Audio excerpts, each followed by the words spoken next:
Barangay Love Stories. Love Stories.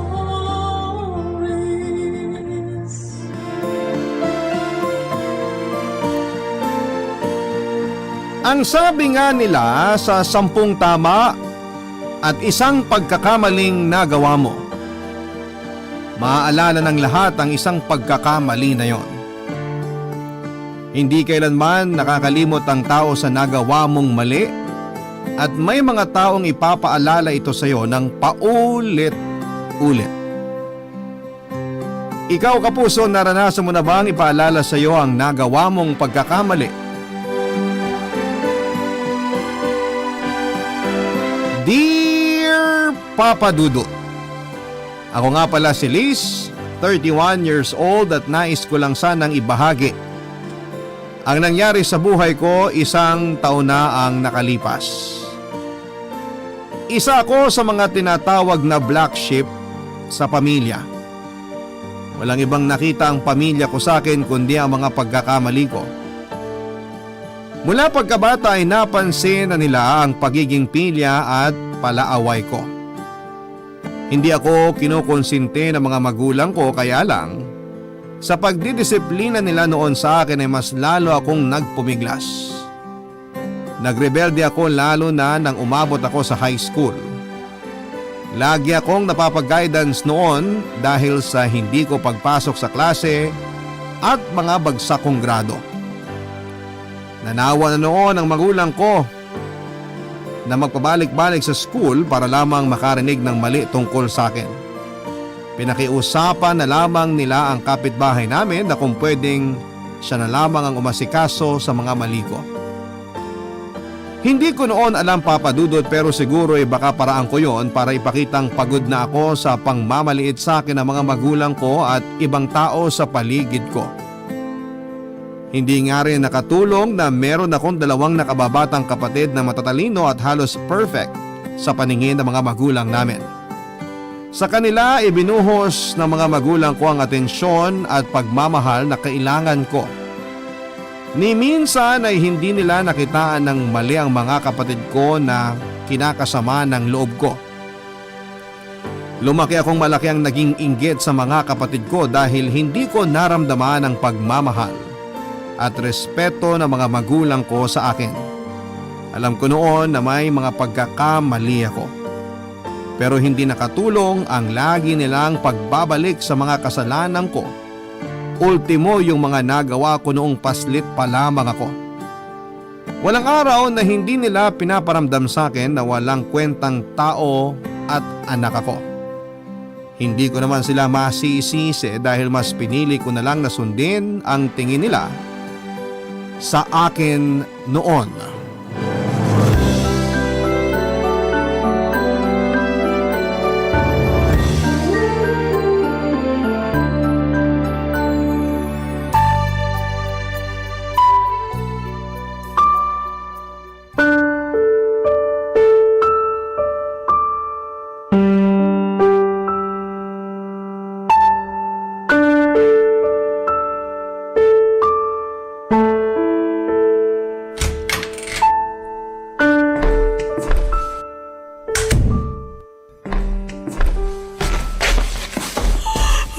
Aba, senyorita, mabuti naman at nagising ka na. Pasensya na po, Nay, kung tinanghali ako ng gising. Napuyat lang kagabi. May bago pa ba? Wala namang gabing hindi ka nagpuyat. May ginawa lang po kagabi. Pati kami naiistorbo mo sa gabi. Panay ang pa-music mo na akala mo, hindi ka nakakabulahaw ng mga kasama mo sa bahay. Mahina lang naman po yun. May kailangan lang akong aralin na kanta na… Di aralin mo sa umaga, wag sa gabi. Sa gabi lang po kasi ako nakakapag-isip ng maayos eh. Nakakapag-isip ka pa ba ng maayos? Parang hindi naman. Babalik na lang po ako sa kwarto. Diyan ka talaga magaling. Tuwing pinagsasabihan kita, lagi ka nag-walk out. Kagigising ko lang po kasi tapos… Wala akong pakialam kung kagigising mo lang. Kailangan maintindihan mo ang pagkakamali mo. Alam ko naman po lahat ng mali ko. Di ba nga lagi niyong pinapaalala sa akin na bawat ginagawa ko, bawat galaw… Mana po ako sa inyo pagdating sa talas ng memorya. Di ako nakakalimot. Hoy, May pinaparating ka bang hindi maganda? Wala po. Mabuti naman, kasi wala kang karapatan. Ikaw na nga lang itong nakikitira dito sa bahay, ganyan ka pa kung umasta. Hayaan nyo kapag nagkaroon ako ng trabaho, aalis na ako sa bahay nyo. Aba, ay dali-dalian mo, kasi napapagod na ako manermon sa'yo. Pagod na akong laging pinapaalala sa'yo mga mali mo. Eh di wag nyo ipaalala sa akin ang mga mali ko. Di naman na kailangan kasi nakatatak na yan sa utak ko. Ayusin mo yung pananalita mo sa akin, ha? Nanay mo pa rin ako, nakatira ka pa rin sa pamamahay ko. Ayoko naman sanang sumagot ng ganito eh. Kung di nyo lang ako binubungangaan ng binubungangaan. Kailangan kitang bungangaan dahil kung hindi, baka maging palamunin ka na namin ng tatay mo habang buhay. Hindi yan mangyayari, huwag kayong mag-alala. Hindi mangyayari? Eh yun na nga ang nangyayari ngayon na. Ilang taon na. Makakabawi rin ako, Nay. Pahingi na lang sana ng pasensya. Ubus na ang pasensya ko sa'yo. Gumawa ka ng paraan para naman may mayambag ka sa bahay na to. O mas mabuti pang lumayas ka na lang para mabawasan ang pinalalamon dito. Ay, may iba pa ba kayong sasabihin kasi gusto ko nang bumalik ulit sa kwarto ko? O di bumalik ka na lang sa kwarto mo. Tama yan. Huwag ka magpakita sa akin kasi naaalibadbaran ako sa'yo. Ang pangit ng aura mo. Nasisira ang araw ko. Salamat po sa paalala, Nay. Walang anuman. Huwag ka ring mag-alala. Marami pa akong paalala sa'yo sa susunod. Umalis ako noon sa trabaho ko dahil hindi na ako masaya, Papa Dudut. Hindi naman ako nagtatagal talaga sa mga trabaho ko dahil hindi ko makita ang sarili ko noon na masaya sa ginagawa ko. Ito ang nakadagdag na dahilan kung bakit laging mainit ang ulo ng mga magulang ko sa akin, lalo na si nanay. Ang pinakamatagal ko na sigurong naging trabaho ay ang pagiging kahera sa isang 24 hours na convenience store. Nagtagal ako ng 1 taon doon bago ako nagpasyang umalis. May nakarelasyon kasi ako roon at noong hindi nag-work ang relasyon namin ay umalis na ako sa trabaho. Alam ko naman ang naging issue ko na yon, pero malalim kasi ang dahilan ko kung bakit hindi ako nagtatagal sa mga trabaho ko. Papa Dudut, hindi nga pala ako nakapagtapos ng pag-aaral. 1 SEM lang ang napasukan ko sa college bago ako kinausap ng mga magulang ko para huminto. Walang kagatul-gatul na sinabi sa akin ng mga magulang ko na huminto na ako sa pag-aaral dahil nga kinakapos sila ng budget. Gusto kasi nila na ang 2 kapatid ko ang mapag-aral nila dahil mas nakikitaan nila ng potensyal na makapagtapos ang mga kapatid ko kesa sa akin.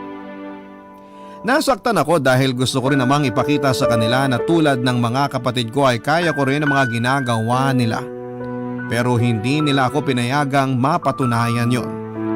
Naisip ko kasi noon na chance ko nang magbagong buhay sa kolehiyo. Gusto ko nang ayusin ang buhay ko pagtungtong ko ng college, pero hinarang pa yon ng mga magulang ko. Tuluyan na talaga silang nawalan ng tiwala sa akin na magiging tuwid pa ang buhay ko. Kaya naman sumunod na lamang ulit ako sa mga naisip nila tungkol sa akin. Mas lalo kong pinabayaan ang buhay ko. Pero mas lalo rin silang nagalit sa akin, Papa Dudut.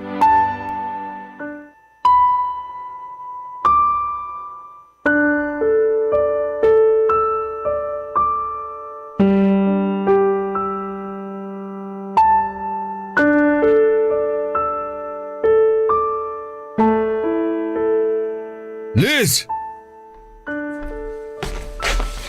Tay, ano po yun? Maupo ka nga. May sasabihin po ba kayo? Ano na naman tong sinumbong ng nanay mo na natanggal ka na naman daw sa trabaho? Si nanay naman kung makapagsumbong, mali pa. Mali. Ibig sabihin may trabaho ka pa rin. Wala na po ako sa trabaho, last week pa. Pero hindi naman po ako natanggal. Ako yung umalis dahil di maganda ang trato sa amin ng boss namin. Eh di tama nga nanay mo. Wala ka na namang trabaho. Maghahanap na lang po ako sa susunod na buwan. Sa susunod na buwan? Bakit di pa ngayon? Bakit kailangan pang paabuti ng 1 buwan? Hindi ko po kasi maharap ngayon, medyo busy po ako. Busy naman saan? Nakakahiya naman sa'yo eh. Madalas ka lang namang tulog at gumagala. Hindi ko pa kasi feel maghanap ng trabaho ngayon eh. Nadismaya kasi ako dun sa huling trabaho ko. Gusto ko lang muna sana magpahinga, Tay. Ipapaalala ko lang sa'yo, di nagpapahinga ang mga bayarin dito sa bahay. Babawi na lang po ako sa susunod. Kung bakit kasi di ka marunong magtiis. Alam mo ang hirap ng buhay dito sa Pilipinas eh. Hindi ko naman po kasalanan kung mahirap mamuhay dito sa Pinas eh. Hindi ko naman sinasabing kasalanan mo kung bakit mahirap dito sa Pinas. Pero matuto ka naman sanang mag-adjust. Hindi mag-a-adjust sa'yo ang bansa natin. Kailangan mong sumabay. Sasabay na lang po ako next month. Wag muna sana ngayon. Naisip mo bang kailangan din nating magbayad ng bahay, kuryente at tubig? Alam ko naman po. Next month na nga lang. At ano? Iaasa mo ulit sa amin ng nanay mo ang mga bayarin dito sa bahay. Ikaw pa naman ang panganay. Dapat tumulad ka sa ibang mga panganay na may pakinabang. Eh sa wala nga po akong magawa eh. May magagawa ka. Tamad ka lang. May naitabi akong konti. Ambag ko na lang yun sa tubig. Sa kuryente ka magambag. Wala pang 200 yung babayaran sa tubig eh. Mahiya ka naman. Wala pong matitira sa akin kung ako magbabayad ng kuryente ngayon. At kami, di mo ba naisip kung may matitira pa sa amin? Paano ang pagkain natin sa susunod? Paano ang baon ng mga kapatid mo? Eh di maghanap na rin sila ng trabaho. Nasa tamang edad naman na sila para magtrabaho eh. Marami namang job offers dyan na tatanggap sa kanila dahil sabi nyo nga, matalino sila, di ba?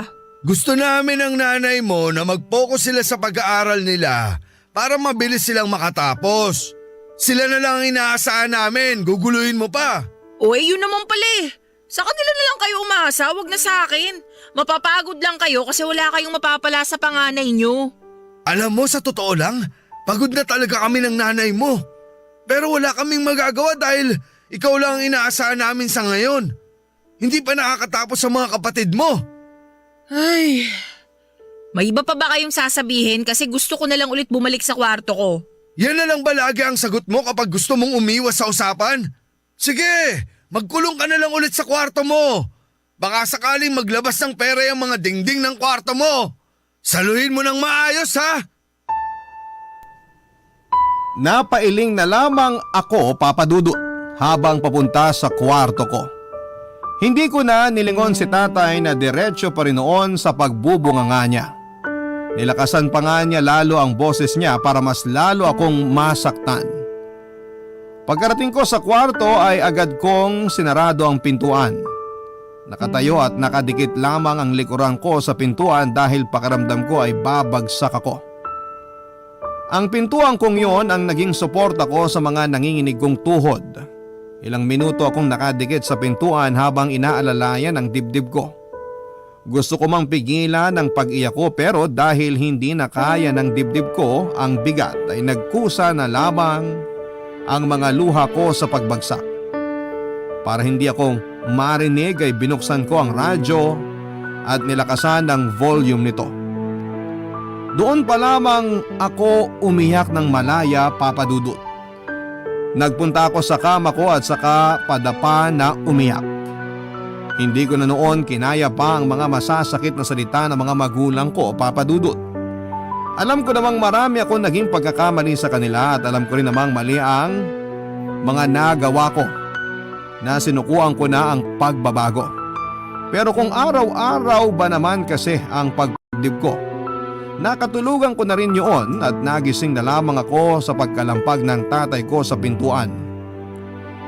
Hinihingi na niya noon ang ambag ko sa kuryente. Inabot ko sa kanya ang 2,000 pisong natira sa akin. Humingi pa siya ng dagdag dahil kulang daw yon pero sinabi kong yun na lang talaga ang meron ako. Napailing lamang siya at saka umalis nang hindi nagpapaalam. Nagbalik ako sa kama para ituloy ang pagtulog ko pero hindi ko nagawa yon. Nakatingin na lamang ako sa kisame at iniisip kung ano naman ang susunod na pagkakamaling magagawa ko sa pamilya ko na siguradong ikakagalit nila, Papa Dudut. Barangay Love Stories. Barangay Love Stories. Pangarap kong maging isang music teacher kaya naman sinabi ko sa mga magulang ko na may kinalaman doon ng kursong kukunin ko sa kolehiyo.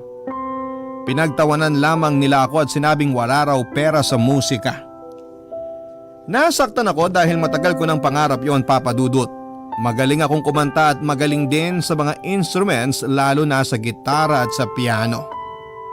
Alam kong nakita naman yon ng mga magulang ko pero gusto nilang maging praktikal.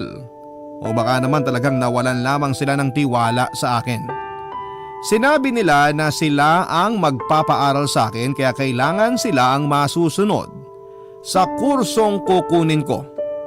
Dahil nga gusto ko na rin noon na may mapuntahan ng buhay ko ay pumayag ako sa gusto nila. Sinabi nilang mag-nursing ako dahil yon ang uso. Marami na rin daw kasi silang kakilala na nakapunta na sa ibang bansa dahil sa pag-nurse. Hindi ko na nilabanan pa ang gusto nila, Papa Dudut, at nag-enroll ako para sa kursong nursing. Sinikap ko namang mahalin ang kursong yon pero talagang hindi ko kinaya. Pinangako ko na lamang sa sarili ko na tatapusin ko ang nursing at kapag nakaipon na ako ay itutuloy ko ang pangarap kong maging music teacher. Maayos na noon ang plano ko sa buhay kung hindi lang biglang binalita sa akin ng mga magulang ko na kailangan kong huminto ng pag-aaral para magkaroon sila ng sapat na budget para sa pagpasok sa kolehiyo ng mga kapatid ko. Nalungkot ako pero wala naman akong magagawa dahil sila ang nagpapaaral sa akin. Sa halip na mag-aral, inutusan nila akong magtrabaho na lamang para may maiambag ako sa bahay. Lahat ng yon ay sinunod ko kahit na labag sa kalooban ko, Papa Dudut.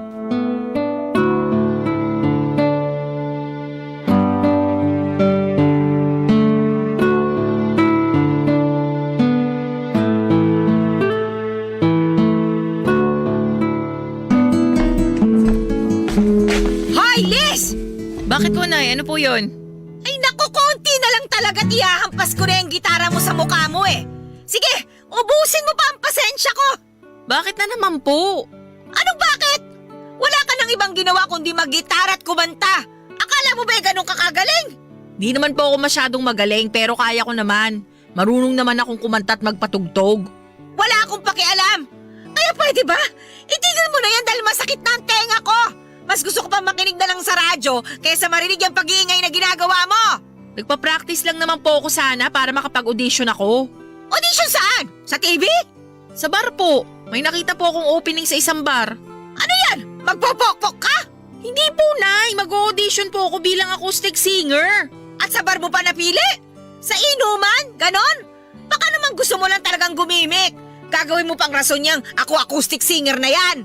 Gusto niyo maghanap ako ng trabaho ngayong naghahanap ako ng trabaho? Paano kaya kung mag-asawa ka na lang? Asawa? Wala nga akong boyfriend eh. At isa pa, wala akong balak mag-asawa. Oh, mag-asawa ka na lang talaga. Baka para dun ka. Nay! Naalala mo ba yung dati nating kapitbahay na si Roel? Yung seaman! Balita ko ay single pa yon hanggang ngayon. Malapit na yata magbakasyon. O tapos? Abay, asawahin mo! Mag-asawa ka na lang ng mayaman para may maambag ka naman sa amin. Nay naman? Hindi ba nakakainuman mo yun dati? Magpakita ka ulit sa kanya. Landiin mo siya pag uwi niya. Aba, malay natin patulan ka. Sorry po pero hindi ako interesado. Ito na nga lang yung nakikita kong solusyon sa magulo mong buhay. Hihindian mo pa? Pag-aasawa ng sapilitan? Kailan pa naging solusyon yan, Nay? O anong gusto mong gawin? Maging Oras makakahanap din ako ng magandang trabaho. Kaya nga ako nagpa-practice para makakuha ako ng trabaho. wala na akong pag-asa na makakahanap ka pa ng matinong trabaho. Kaya mas magandang ibugaw nyo na lang ako para makapag-asawa, ganon. Hindi mo ba nakikita kung gaano kaganda ang plano ko? Matutulungan ang pag-aasawa mo ang katamaran mo sa buhay. Kapag nakapag-asawa ka ng may pera tulad ni Roel, hindi mo na kailangan magtrabaho. Magpabuntis ka kagad para wala nang kawala sa sustento kung sakali mang hindi kayo magkatuluyan. Grabe kayo, Nay. Paano nyo nasasabi yung mga bagay na yan? Maganda nga yun para sa amin ng tatay mo eh. Sigurado namang mag-aabot ka pa rin naman sa amin kahit nakapag-asawa ka na, di ba? Hindi mo naman kami pwedeng kalimutan. Ay! Ewan ko na lang talaga. Kung madamot ka at ayaw mo mag-ambag, di sige, mag-asawa ka na lang para makalayas ka na rito sa bahay. Ilang beses nyo na akong pinapalayas. Pero hanggang ngayon nandito ka pa rin, di ba? Nay, baka pwedeng tigilan na natin tong usapan na to. Mas lalo lang ako nadadown eh. Sino ba may kasalanan? Ikaw lang din naman. Pag-isipan mong mabuti ang mga sinabi ko. Si Ruel na ang solusyon sa problema namin sa'yo. Kinilabutan ako sa gustong mangyari ni nanay sa buhay ko, Papa Dudut. Nagdesisyon siyang ireto ako sa iba para lamang makapag-asawa at magkapera. Wala pa sa isip ko noon ang pag-asawa dahil alam ko sa sarili ko na hindi pa ako capable noon. Isa pa ay hindi pumasok sa isipan ko na maging karelasyon si Ruel dahil hindi naman kami close at isang beses lamang kaming nagsama sa isang inuman. Nasilaw si nanay sa nalaman niyang sahod ng mga seaman kaya naman ilang araw niya akong pinilit na lapitan si Ruel kung sakaling dumating na siya. Hindi ko na lamang inimig si nanay dahil kahit na anong gawin ko, ako pa rin ang talo. Iniwasan ko na lamang siya para hindi na niya ako dakdakan tungkol kay Ruel. Wala akong planong manggamit ng isang tao para lamang umusad ako sa buhay. Hindi ako kagaya ng nanay ko na handang isakripisyo ang dignidad para lamang may perang maibulsa. Sinikap kong maghanap ng trabaho, Papa Dudut, para mabilis akong makapag-ipon. Naisip ko rin kasi na kailangan ko nang umalis ng bahay dahil kung hindi baka mas lalo pa akong ipagpilitan ni nanay kay Ruel. Nag-audition ako sa bar para maging singer pero hindi ako natanggap dahil mas magaling ang mga nakasabayan ko. Sinubukan ko maghanap ng kahit na anong trabaho pero hindi pa rin ako pinalad. Karamihan kasi sa mga kumpanya ay naghahanap ng mga nakadalawang taon sa kolehiyo. Nawala na ako ng pag-asa pa sa buhay dahil sa mga nangyayari. Wala naman ako mapagsabihan noon dahil ako pa rin ang magiging mali sa huli. Sinikap kong isolo lahat ng masasamang nangyayari sa akin. Ipinangako ko na lamang sa sarili ko na oras na mabigyan ako ng tsansang makabangon ay tatakbo ako kaagad, palayo sa pamilya ko.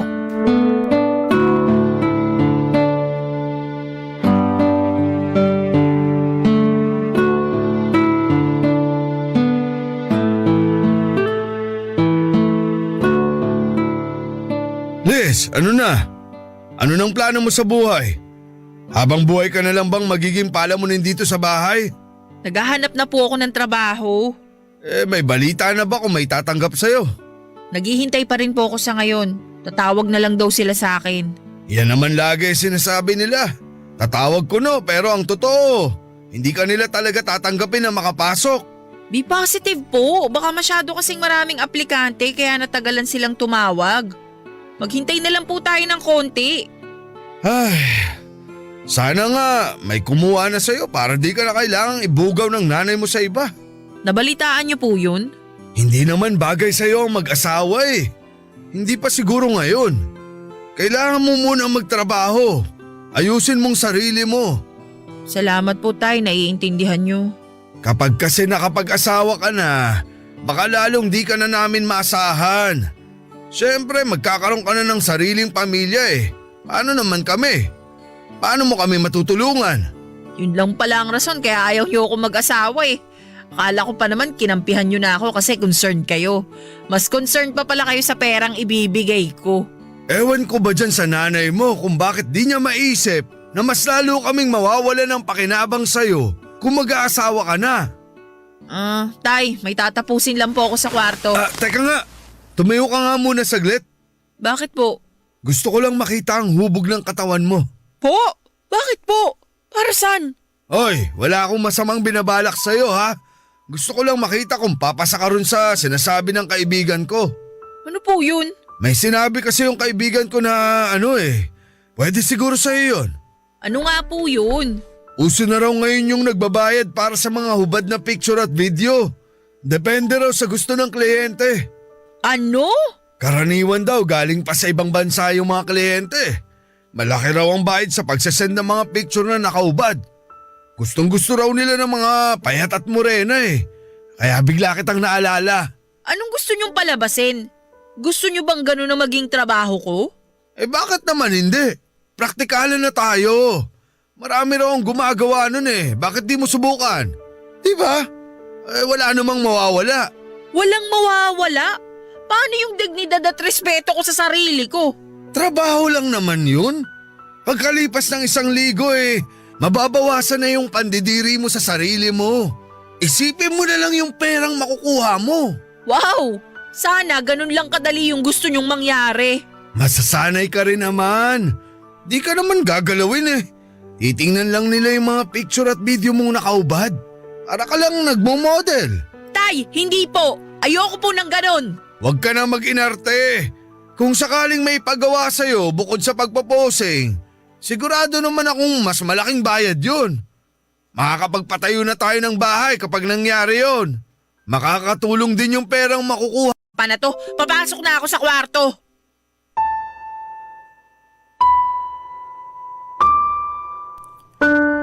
Sinundan ako ni tatay para subukan pang kumbinsihin sa naisip niyang trabaho ko. Sinarado ko na kagad ang kwarto para maiwasan siya at tumigil na. Hindi pa rin niya ako tinigilan at sinubukan pa rin niya akong kausapin kahit nasa labas siya ng pinto ng kwarto ko. Hindi na ako nagsalita, Papa Dudut. Nandiri ako lalo na sa mga sinabi niya kahit siya na lamang daw ang magpicture sa akin para hindi na kailangang gumastos ng professional na photographer. Hindi ko talaga maintindihan noon kung bakit hindi niya makitang mali ang pinapagawa niya sa akin, Papa Dudut. Nagtalukbong ako ng kumot kahit sobrang init para lamang mabawasan ang naririnig ko kay tatay. Makalipas lamang ang ilang sandali ay natahimik din ang paligid ko. Naupo ako sa gilid ng kama habang sinasabunutan ang sarili ko. Hindi ako makapaniwalang nagawang isuggest ni tatay ang ganong klase ng trabaho sa akin. Sinubukan kong alisin sa isipan ko ang naging usapan namin pero hindi ako nagtagumpay, Papa Dudut. Gusto kong lumabas ng kwarto pero natakot ako na baka nag-aabang lamang si tatay sa akin. Tumambay pa ako saglit sa kwarto ko at hindi ako gumawa ng kahit na anong ingay para hindi matokso si tatay na lapitan akong muli. Nakontento ko sa katahimikan sa paligid ko kesa sa ingay na ginagawa ng pamilya ko. Bigla na lamang akong naiyak sa hindi ko malamang dahilan at inayaan ko lang ang sarili ko sa ganong sitwasyon, Papa Dudut. Hindi ko alintana noon kung naririnig ba ako ng pamilya ko. Pinakawalan ko ang bigat na nasa dibdib ko, Papa Dudut. Hindi ko na alam kung ano pa ang gagawin ko noon sa buhay ko. Basta ang alam ko lamang ay nakakulong ako. Pero hindi ko alam kung paano makakalaya sa napakabigat na sitwasyon ng buhay ko noon, Papa Dudut. Barangay Love Stories. Barangay Love Stories. Lagi na lamang akong lumalabas noon ng bahay, maiwasan lamang ang mga magulang ko. Kung saan-saan ako nagpupunta para lamang makalayo noon sa kanila. Ang gitara ko lamang ang dala ko noon kahit saan man ako magpunta para magsilbing kaibigan ko at tagapagpasaya. Madalas ay sa park ako nakatambay, Papa Dudut. At doon ay kumakanta lamang ako habang naggigitara. Hindi ko alintana ang mga taong nakatingin sa akin habang nagpapakalunod ako sa tunog ng gitara ko. Ang gusto ko lang noon ay makawala sa maraming gulo sa aking isipan na hatid ng mga magulang ko. Nakapikit ako habang kumakanta at sinusubukang balikan ang mga magagandang nangyari sa akin. Pero nahirapan akong gawin yon. Naramdaman ko naman ang pagbigat ng dibdib ko pero agad kong napigilan ang pagbagsak na mga luha ko. Kaya naman bago pa ako tuluyang manghina ay tumayo na ako para umalis. Hanggang sa bigla akong nilapitan ng isang lalaki na sa edad 50 na marahil. Natakot pa ako dahil baka pareho sila ng intensyon ni tatay. Nasira na talaga ang tiwala ko sa mga lalaki dahil sa naging suggestion ni tatay na gawin ko, Papa Dudut. Kinalma ko ang sarili ko at saka hinarap ang lalaking yon. Kung anumang kabastusan ang sasabihin niya sa akin ay nakapaghanda na ako ng isasagot, Papa Dudut. Hanggang sa hindi inaasahan ay inoffer niyang magtrabaho ako sa bar niya. Sinabi niyang nakitaan niya ako ng potensyal sa pagkanta at balak niya akong gawing regular na acoustic singer sa bar niya. Doon ako naiyak at muntikan pang yakapin ng lalaking yon. Mabuti na lamang at nakapagpigil ako at ibinigay niya ang address ng bar at number niya. Nagpasalamat ako at saka umuwi ng bahay para ibalita sa mga magulang ko ang nangyari.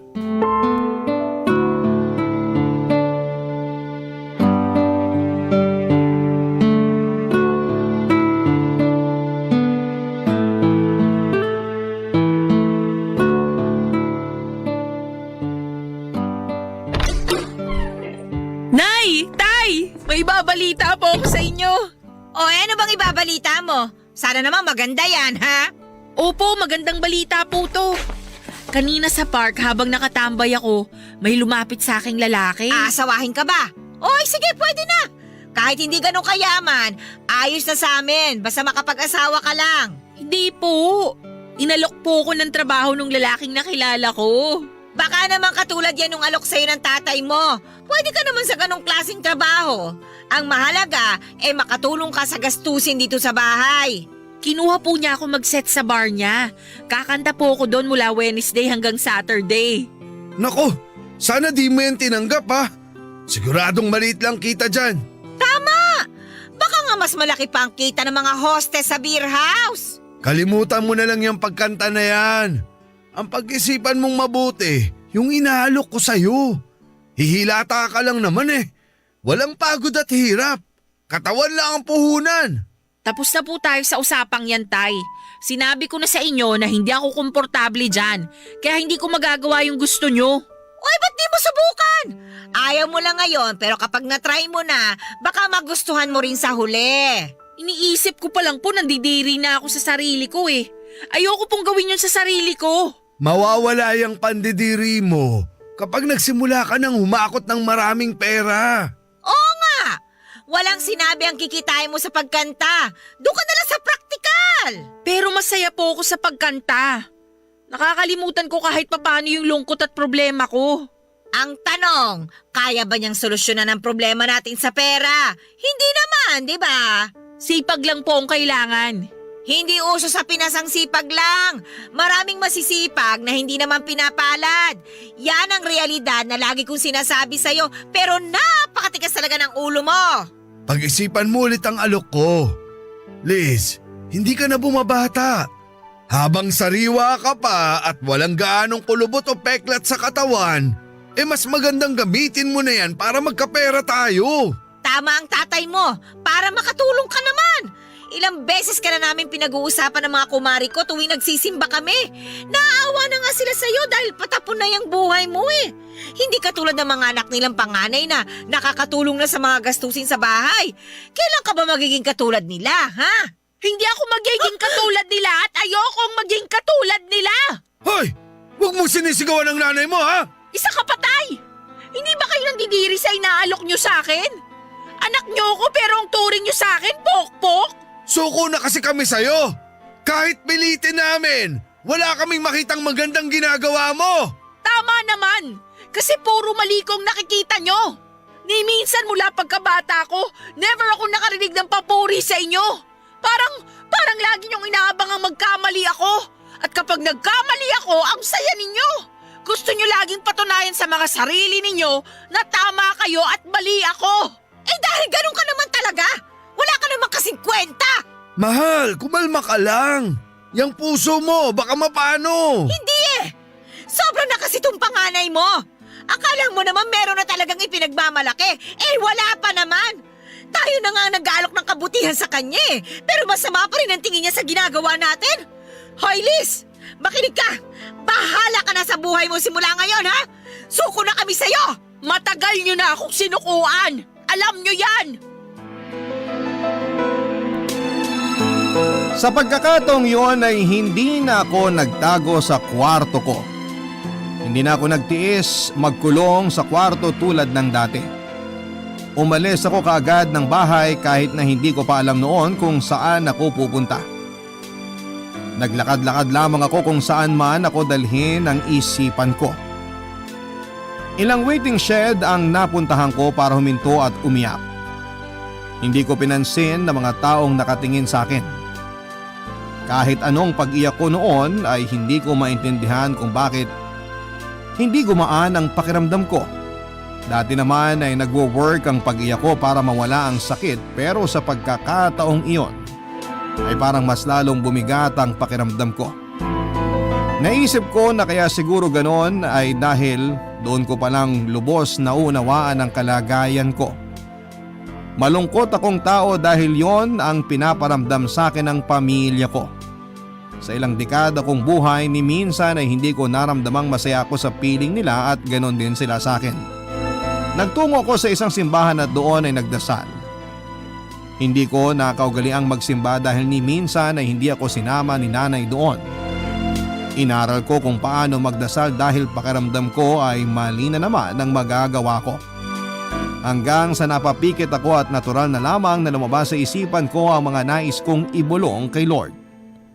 Doon ay nawala kahit papaano ang bigat. Doon ay nawala na rin ang mga luha. Nagtagal pa ako marahil ng 30 minutos sa simbahan bago ako nagpasyang umalis at bumalik ng bahay. Walang kasiguraduhan noon kung ano ang maaabutan kong eksena sa bahay.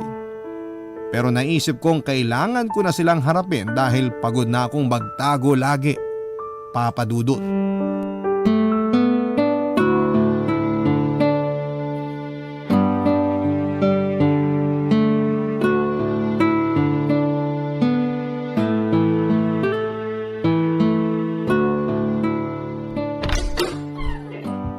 Mabuti naman at umuwi ka na.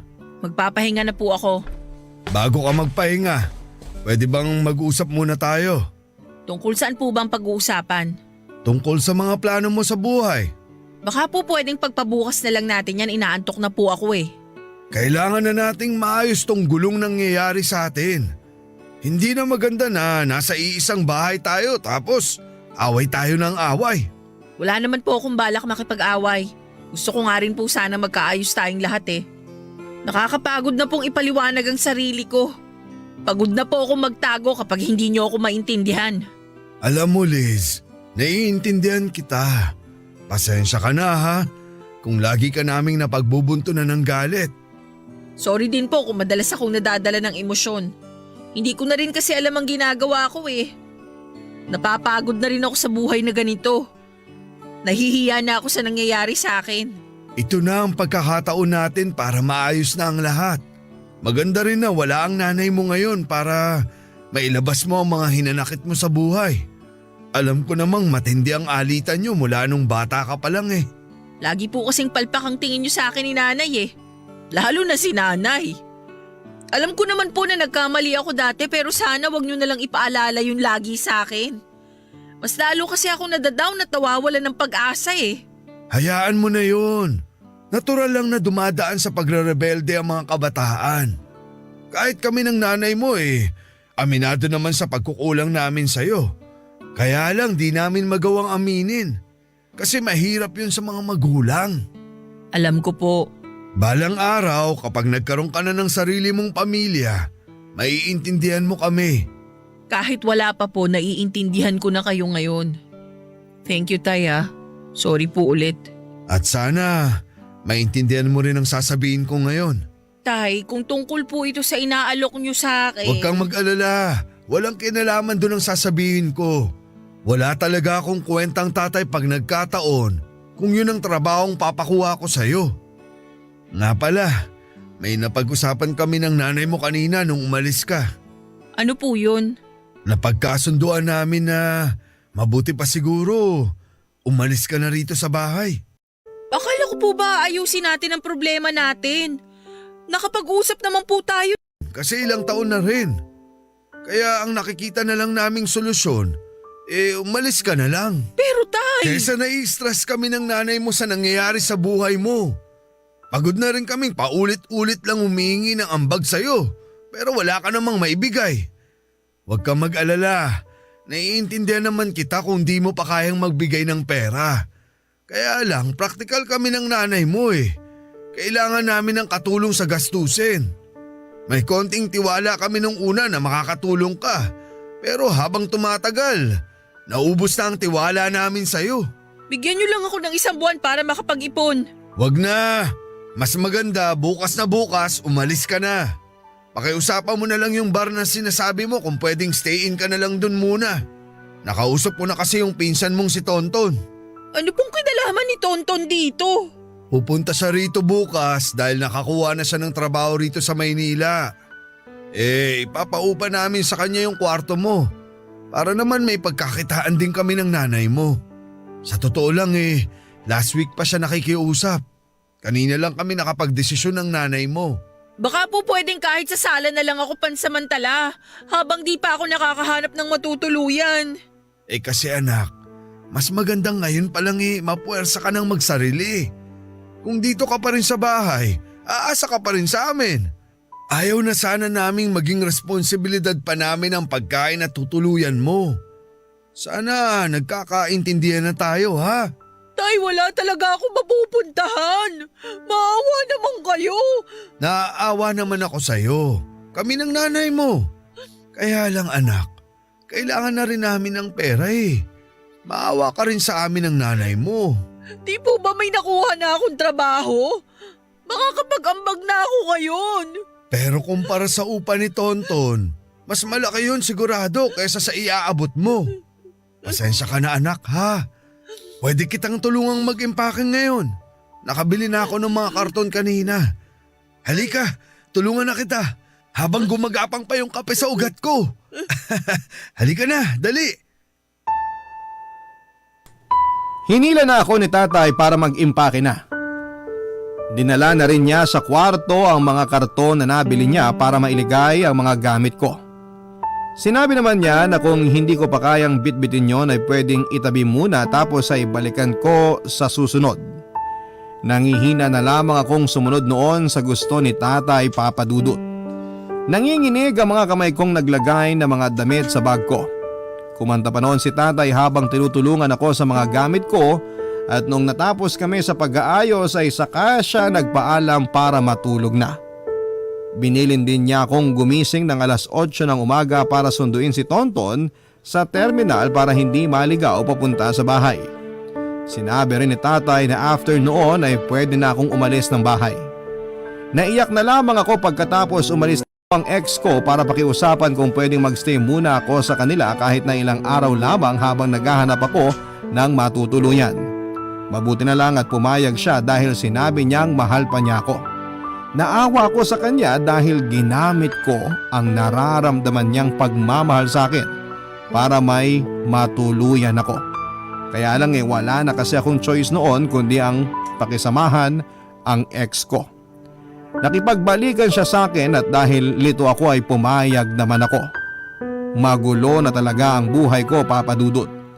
Nakapag-decide ako ng mga bagay na hindi ko naman gusto pero kailangan ko. Mas lalo ako nawala ng pag-asang makakabangon pa dahil bukod sa pamilya ko, nawala na rin ako ng tiwala sa sarili ko. Hindi ko alam kung paano itatayo ang sarili ko dahil parang mas madali na lamang tanggapin ang pagkakadapa ko. Baka nga hanggang dito na lamang ang kaya ko na ayusin ang buhay ko. Maraming salamat po sa pagbasa ng aking liham. Ang inyo pong kapuso at kabarangay forever, Liz. Nagustuhan ng iyong napakinggan? Ituloy yan via live stream sa www.gmanetwork.com/radio. Barangay LS 97.1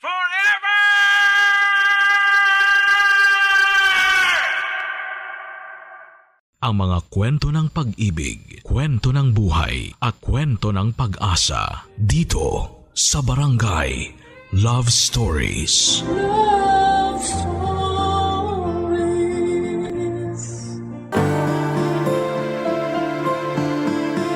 Kung sino ang mga mas nagbibigay, sila ang pinagpapala. Kaya huwag tayong magsawang maging biyaya lalo na sa mga taong sa puso natin napalapit na. Ikaw kabarangay, gaano mo kamahal ang iyong pamilya?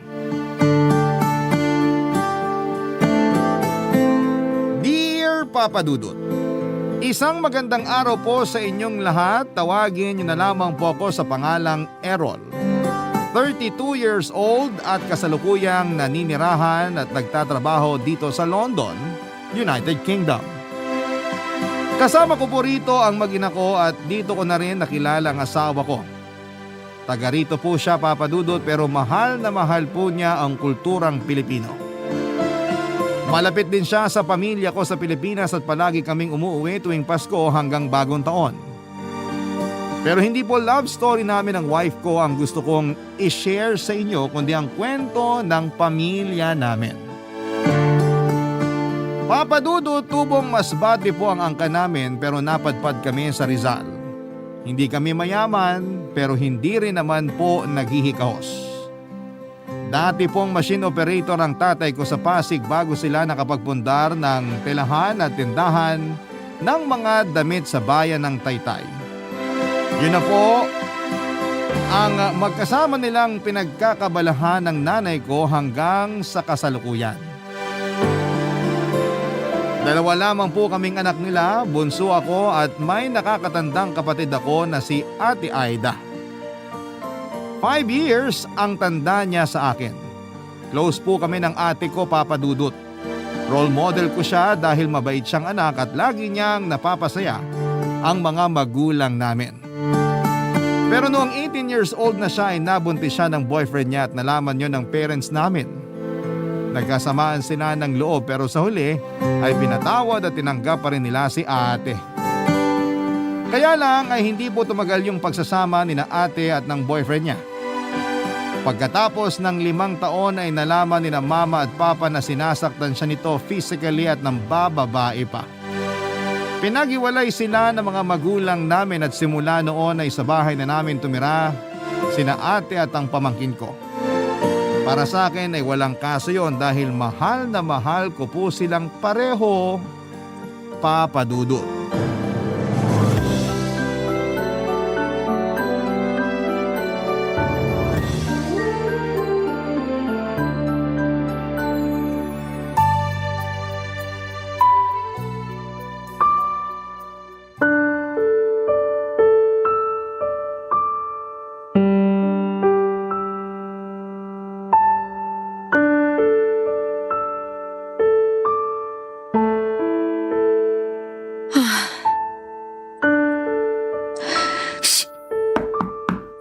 Sino yan? Ako to, ate. Sandali lang.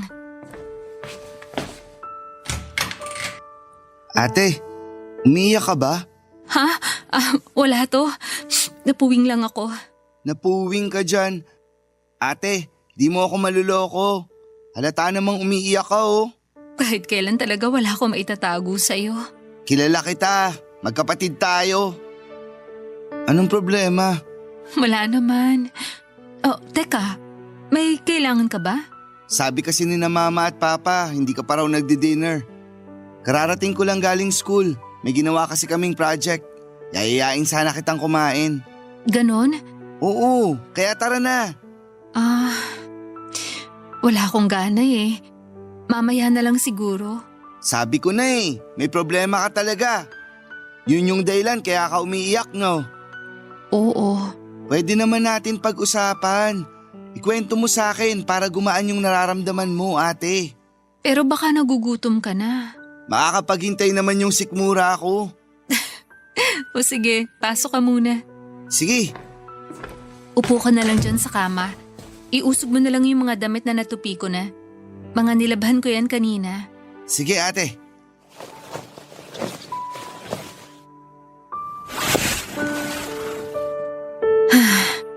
Huhulaan ko. Tungkol na naman ba yan dun sa dati mong kinakasama? Oo eh. Tinawagan mo na naman ba siya, ate? Oo, pero nalaman ko may iba na siyang kinakasama. Ha? Seryoso ba yan? Seryoso. Tapos sinabihan niya ako na hindi na siya makakapagbigay ng sustento sa anak namin. Nag-iipon daw kasi siya ng pera para dun sa panganganak ng bago niya. Kapal ng mukha nun ah. Anong sinabi mo sa kanya? Katulad nung dati, nagalit ako. Tinanong ko kung paano niya nagawa sa amin ng anak ko na basta na lang ipagpalit sa iba. Pero sinumbatan niya ako. Ako naman daw yung umalis at kami yun ang iwan sa kanya kaya wala akong karapatang magalit. Matagal ka na niyang niloloko, tapos sinasaktan ka rin niya. Lakas naman ng loob niya na sisihin at sumbatan ka.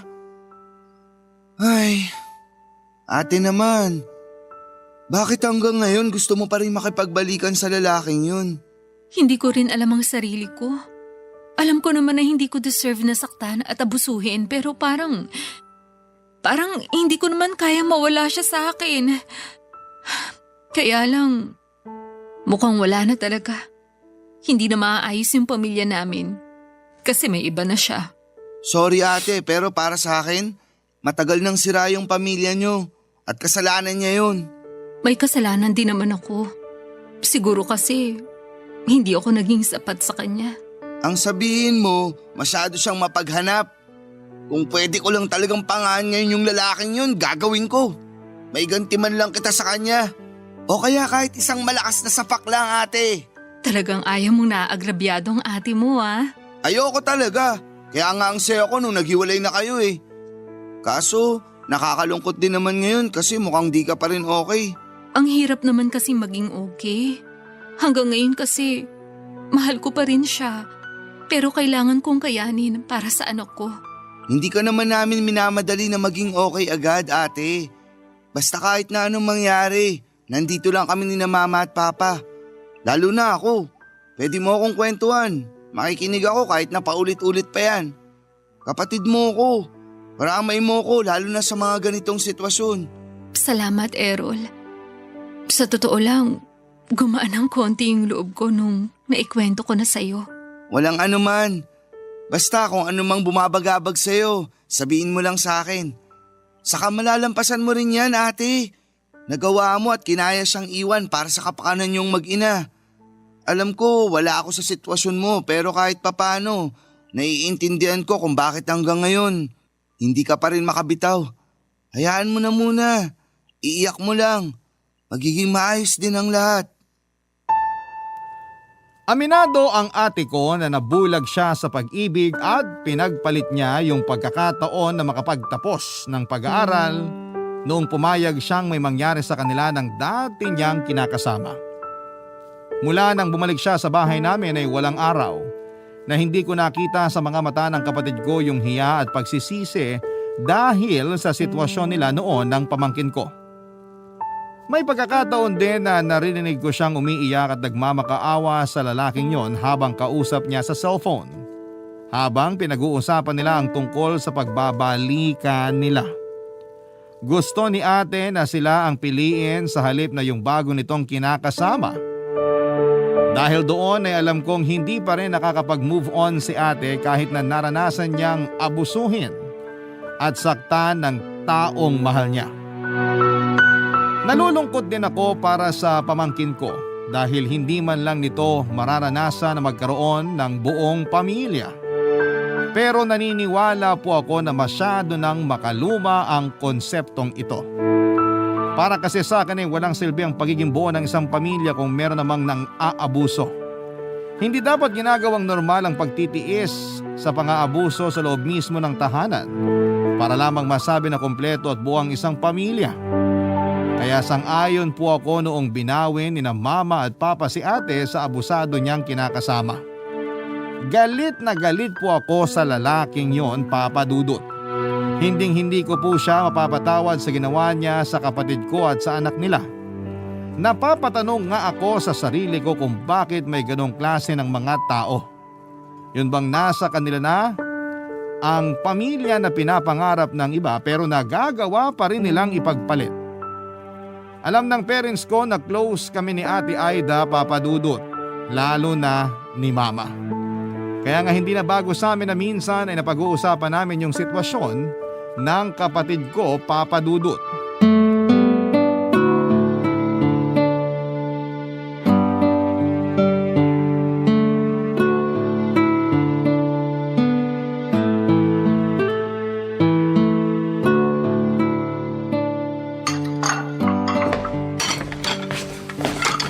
Ma, ako na po maghuhugas dyan. Maupo na lang po kayo at tapusin niyo yung kinakain yung cake. Sigurado ka ba, anak? Opo, saka kayo na rin yung nagluto. Baka mapasma kamay nyo. Mamaya ka na maghugas dyan. Upo ka muna tapos samahan mo ko kumain dito. May isang slice pa kasi ng cake na dala ng papa mo. Ubusin mo na para hindi ko na ilalagay sa ref. Sige po. Kumain na po ba nito si ate? Parang di ko siya nakitang kumuha ng cake kanina. Hindi nga eh. Walang gana yung ate mo. Paborito pa naman niya to. Baka hanggang ngayon malungkot pa rin siya. Ano bang ikalulungkot niya? Yung paghihiwalay nila nung tatay ng anak niya? Opo. Eh bakit niya ikalulungkot yon? Dapat nga magalit siya sa lokong yun eh. Sabihan ba naman siya na di susustentuhan yung anak nila? Napaka-irresponsabling lalaki. Yun na nga po, ma. Sobrang kapal ng mukha ng lalaking yun. Sarap pangaan. Mabuti pa nga, nang makaganti naman tayo doon. Seryoso? Gusto niyo ako makipag-away? Siyempre biro lang. Pero kasi ako yung nasasaktan sa sitwasyon ng ate mo. Sinabi ko nga sa kanya na ireklamo niya yung hindi pagsusustento eh. Pero siya na rin ang may sabi na wag na lang gawin yon. Kaya naman daw niya buhayin yung anak nila. Ang lambot talaga ng puso ni ate pagdating sa lalaking yun. Ganun yata talaga kapag mahal mo, ma. Bakit niya mamahalin yung ganong klaseng lalaki? Hindi nga iniisip nung lalaking yun na magiging kinabukasan nilang mag-ina. Hay! Ibang klase. Lakas pa ng loob na ipangalanda ka na pinagpalit niya yung ate mo. Sinabi pa na sina ate naman daw yung umalis at nang iwan. Kaya siguro malakas ang loob na ipagpalit sila. Naaawa talaga ako kay ate kasi hindi niya deserve yun, ma. Kahit naman sino maaawa sa ate mo. Kaya ikaw, wag na wag mong gagayahin yung ganong klaseng lalaki, ha? Si mama talaga. Sumagot ka na lang, Errol. Ma, hindi niyo na po kailangang sabihin yun sa akin. Nakita ko naman po kung paano tratuhin ng lalaking yun si ate. Kaya hindi ko yun gagayahin pag ako naman yung nagkaroon ng pamilya. Pero saka na yung pagpapamilya mo. Ang bata-bata mo pa. Magtapos ka muna ng pag-aaral, ha? Wag po kayong mag-alala. Kasi wala pa naman sa isip ko yun pagkakaroon ng sariling pamilya, ma. Magtatapos muna po ako ng pag-aaral para makapagtrabaho at makatulong sa inyo ni na Papa. Nanghihinayang lang talaga ako na hindi na nakatapos ng pag-aaral yung ate mo. Pero ayoko na siyang sisihin ng paulit-ulit kasi nangyari na yon. Ang mahalaga, ligtas na siya mula dun sa mapang-abuso niyang kinakasama. Nagpapasalamat naman po si ate kasi magkakasama na ulit tayo. Lalo na po dahil sa second chance na binigay niyo sa kanya. Matitiis ba naman namin ang ate mo? Anak namin yon. Walang magulang ang kayang tiisin ng mga anak. Tandaan mo yan. Pero sana lang tulungan ni Aida yung sarili niya. Huwag na niyang hangarin na makipagbalikan sa ama ng anak niya kung ayaw niyang tuluyang masira ang buhay nila ng anak niya.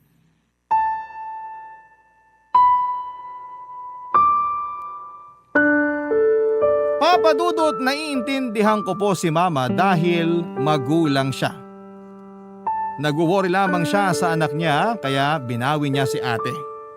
Doon ko napagtanto na hindi lang pala ako yung nakakapansin na malungkot ang kapatid ko sa paghihiwalay nila ng dati niyang kinakasama. Pero pilit pong tinatago ni Ate Aida yung lungkot na yon para hindi naman makita. Nagpapasalamat siya sa mga magulang namin dahil sa kabila ng lahat ay nagkaayos pa rin sila at tinanggap pa rin siya sa bahay namin. Pero alam namin ni Mama na may kulang pa rin kay ate at hinding-hindi yon mapupunan ng pag-ibig na kaya naming ibigay sa kanya bilang pamilya. Sa kabila ng lahat ay umasa pa rin ako na may magandang mangyayari. Lagi ko pong pinapakita at pinaparamdam kay ate na gaganda rin ang takbo ng mga bagay-bagay. Bukod doon ay mahal na mahal ko ang anak niya. Kaya naman ang hiling ko lang ng mga panahong yon, kung pagbibigyan pa ng Panginoon na magkaroon ng bagong tatay ang pamangkin ko, sana ay yun na talaga ang lalaking magmamahal ng totoo sa kanila ng ate ko. Hiniling ko noon na kung may darating man sa buhay ng ate ko, sana'y hindi na siya saktan o ipagpapalit sa iba, Papa Dudut. Barangay Love Stories. Barangay Love Stories. Noong mga panahon na nagtatrabaho si Papa sa pabrika sa Pasig bilang machine operator, pananahi naman ng shorts, sando at bestida ang pinagkakabalahan ni Mama. Wala ba kaming negosyo noon o pwesto sa Tiangge, Papa Dudut? Laging sinasabi ni ate na gusto niyang magkaroon ng negosyo para sa mga magulang namin kapag nakapagtapos na siya ng pag-aaral at nakapagtrabaho. Pero hindi na yun natupad noong nabuntis siya at nagkaanak. Kaya siguro sumama rin ang loob sa kanya ng mga magulang namin dahil hindi biro ang tuition na ginastos nila para sa pag-aaral ni ate noon sa kolehiyo na nabaliwala lang noong tumigil siya at nag-asawa ng maaga. Kaya yung pag-aaral ko na lamang po ang pinagtuunan ng pansin ng mga magulang namin pero nahirapan pa rin kami noong naaksidente si Papa. Nabangga po ang sinasakyan niyang motor ng isang truck dahilan para maapektuhan ang kanang binti niya. Ilang buwan din po siyang nag-therapy at doon napunta halos ang lahat ng perang inipon ng mga magulang namin. Nung umuwi si ate sa bahay namin ay naghanap siya ng trabaho para makatulong sa mga gastusin.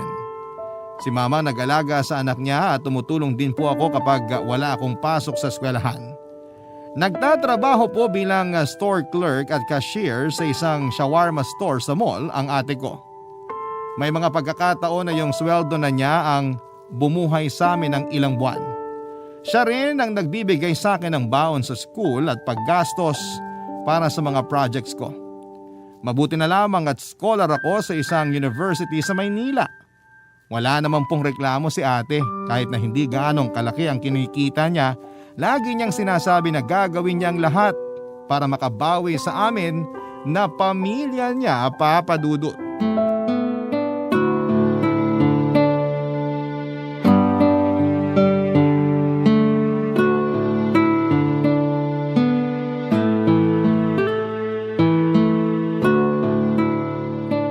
Errol, kunin mo na tong baon mo. Ha? Binigyan mo na ako, di ba? Oo, pero dagdag mo na lang doon kasi nabanggit mo nung nakaraan. Diba sabi mo may project kayo? Baka maubos allowance mo kung dun mo kukunin. Kaya sige na, kunin mo na to. Wag na, ate. Anong wag na? Pagkakasyahin ko na lang yung binigay mo. Nakakaiya na rin kasi. At bakit ka naman mahihiya sa akin, ate mo ko? Kaya tanggapin mo na yan. Alam ko naman yun, pero may pangangailangan ka rin. May pinagkakagastusan kayo ng anak mo. Malaking bagay na nga yung sa'yo galing yung allowance ko eh. Dapat lang napagkasyahin ko yun. Responsibilidad kita, Errol. Kaya hindi mo kailangan mahiya sa akin. Tsaka kahit papano naman, may naitatabi ako para sa amin ng anak ko. Ikaw na rin kasi nagbabayad ng mga bills natin dito sa bahay, ate. Tapos sagot mo na rin mga pagkain natin mula nung di na makapagtrabaho si Papa. Dapat siguro talaga ituloy ko na yung plano ko. Planong ano? Maghanap ng part-time job para makabawas na sa gastos mo yung allowance ko. Mag-working student ka? Oo, pwede naman yun kasi di naman mahigpit sa school namin. Pero kaya mo kaya? Si ate naman, syempre kakayanin. Ang ibig kong sabihin yung pagsasabayin mo yung pag-aaral at pagtatrabaho. Demanding ang kolehiyo. Diyan pa lang sa kurso mo, inaabot ka pa nga na madaling araw kakaaral. Baka kapag nag-part-time job ka, mahati yung atensyon mo sa pag-aaral mo at bumaba naman yung grades mo.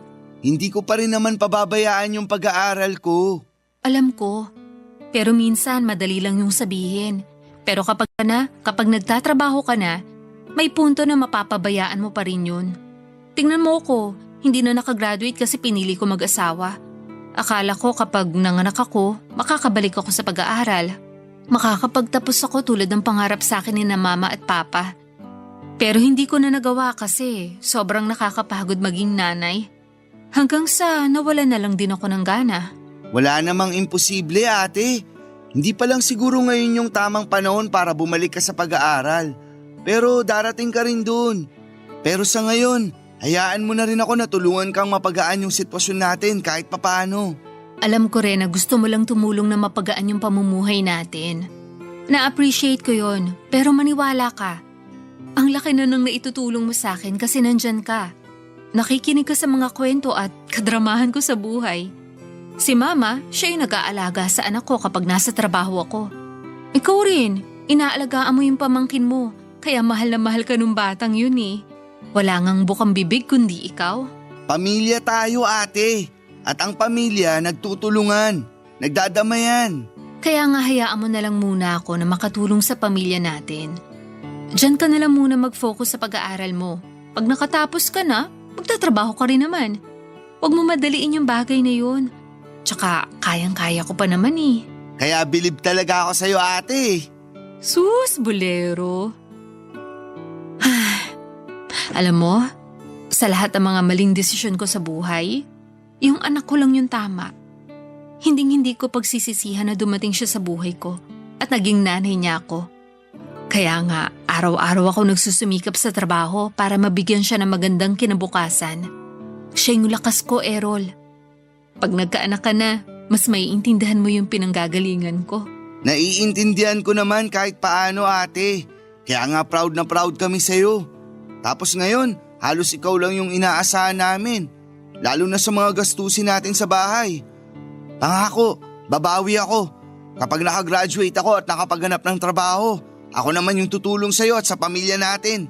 Salamat ha. Kung wala kayo, baka nabaliw na ako. Walang anuman ate. Mahal ka namin eh. At hindi ka namin kayang tiisin. Hindi ko lang alam yung gagawin ko nun kasi masyado akong nabulag sa pagmamahal ko sa maling tao. Malaki rin yung pagsisisi ko kasi sinuway ko nun sina mama at papa. Wala naman silang hinangad kundi mapabuti ako pero naging matigas ang ulo ko. Ano ka ba ate? Tapos na yun. Hindi mo kailangan paulit-ulit na sisihin yung sarili mo. Salamat talaga, Errol. Pero kunin mo na kasi tong pera. Sige ka, pag hindi mo to kinuha magtatampo ko. Pambihira naman oh. Nang guilt trip ka pa talaga. Sige na kasi.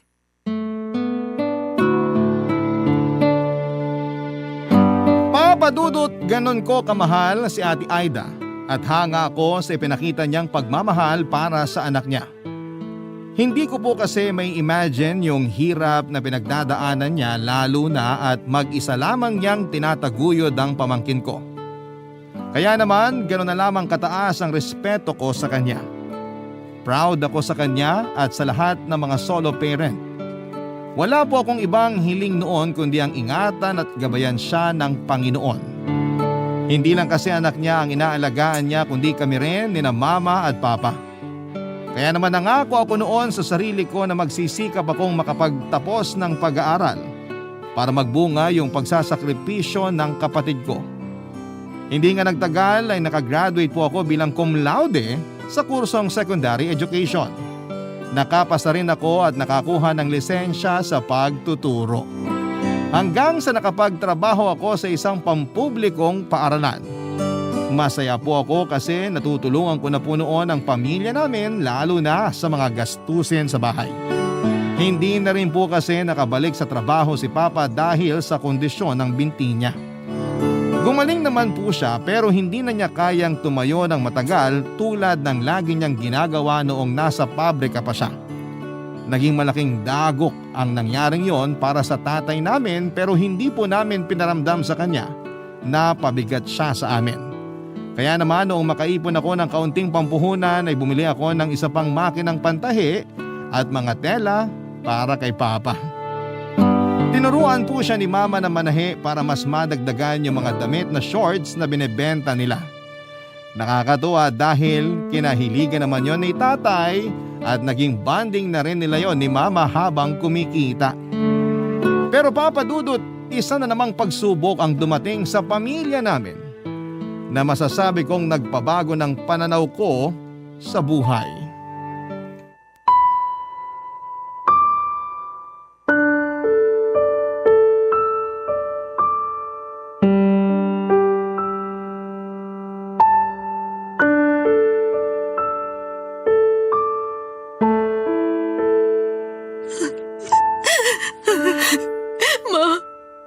Ayoko pa pong mamatay. Hindi ka pa mamamatay, Aida. Tigilan mo nga yung kakasabi mo ng ganyan. Pati tuloy ako naiiyak na rito. Ate, tama si Mama. Hindi ka pa mamamatay. Alam ko naman na lahat tayo doon din ang punta pero ayoko pa, Ma. May anak ako. Kaya nga magpapagamot ka. Tama si Errol. Saka mas mabuti ng maaga mong nalaman yung sakit mo. Hindi yung kung kailan malala na. Anong mas mabuti doon, Ma? Malala na rin naman yung sakit ko. Tsaka ang mahal-mahal ng dialysis ko, alam nyo lang.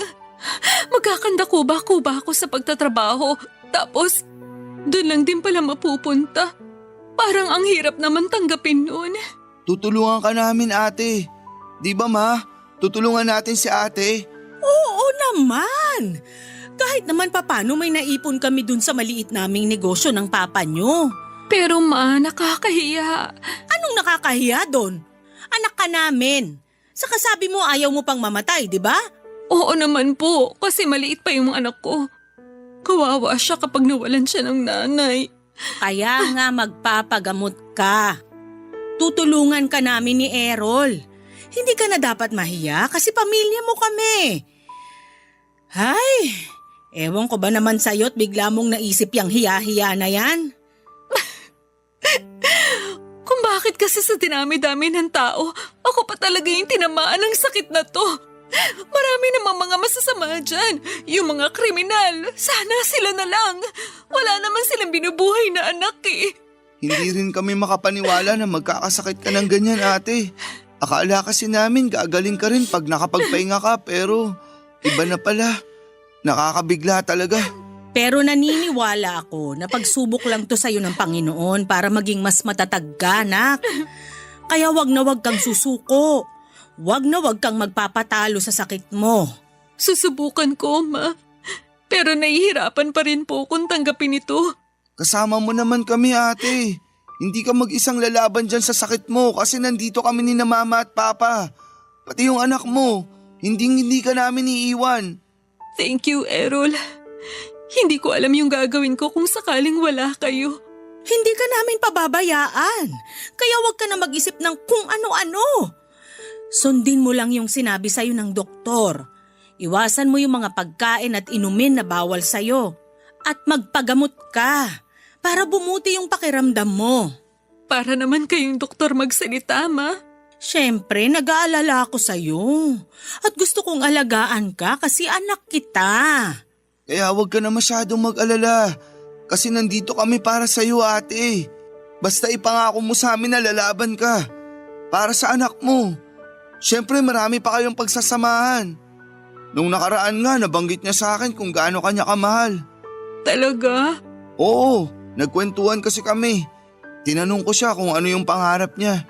Gusto niya raw maging piloto. Kasi gusto mo raw makasakay ng eroplano kaya sabi niya siya yung magmamaneho. Nakakatuwa talaga yung apo ko. Napakabibo. Kanino pa po ba magmamana yung apo niyo? Eh di sa tito. Ay nako. Akala ko sasabihin mo sa akin nagmana. Joke lang. Sa'yo talaga mana yung anak mo, ate. Sa akin lang pagdating sa kapugian. Kitang-kita ko sa mga mata ni Ate Aida ang matinding takot noong sabihin niya sa aming may chronic kidney disease siya. At malala na yon dahil kinakailangan na niyang sumailalim sa dialysis.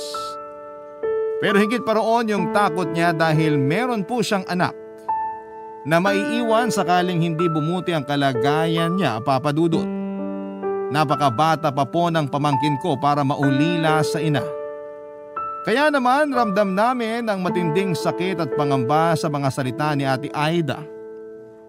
Ang totoo ay nagpapakatatag lamang ako pero nadudurog na rin ang puso ko ng mga sandaling yon. Kaya nga kahit papaano ay ginagawa ko ang lahat para gumaan yung usapan namin. Sa kabila ng lahat ay pamilya pa rin naman ang magdadamayan. Yun po ang laging sinasabi sa amin ni na mama at papa. Kaya naman napanatag ang loob namin ng kapatid ko. Pero alam ko na nandun pa rin yung takot sa puso ni Ate Aida. Bukod kay mama, ako po ang kasakasama ni ate sa mga dialysis niya. Ako na rin po ang nagsilbi niyang kanang kamay sa bahay namin, lalo na't marami na siyang mga bagay na hindi kayang gawin. Malaki po ang ibinagsak ng katawan ni Ate Aida, namayat siya ng sobra. Pero siya pa rin yung kapatid ko na positibo at walang reklamo.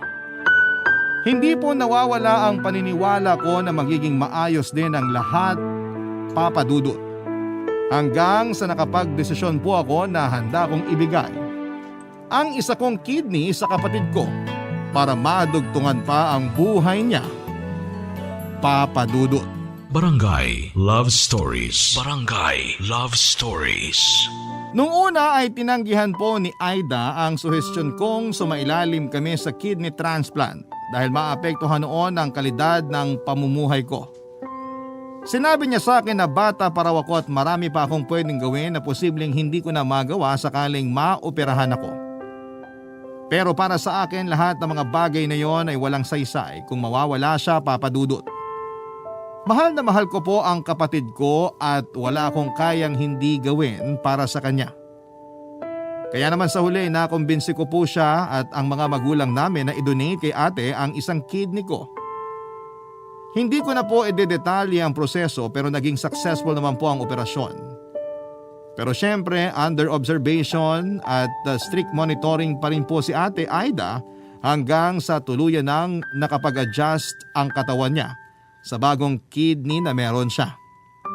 Ako naman ay sinunod ko lamang ang payo sa akin ng doktor at hindi rin naman nagtagal ay nakapag-adjust na rin po ako. Nakabalik na rin ako sa pagtuturo at masasabi kong wala akong pinagsisihan sa naging desisyon ko, lalo na noong nakikita kong unti-unting bumabalik ang sigla ng pangangatawan ng ate ko, Papa Dudut. Laging sinasabi ng mga magulang namin na pareho kami ng kapatid ko na biyaya sa isa't isa. Kaya naman masayang masaya sila, Papa Dudut.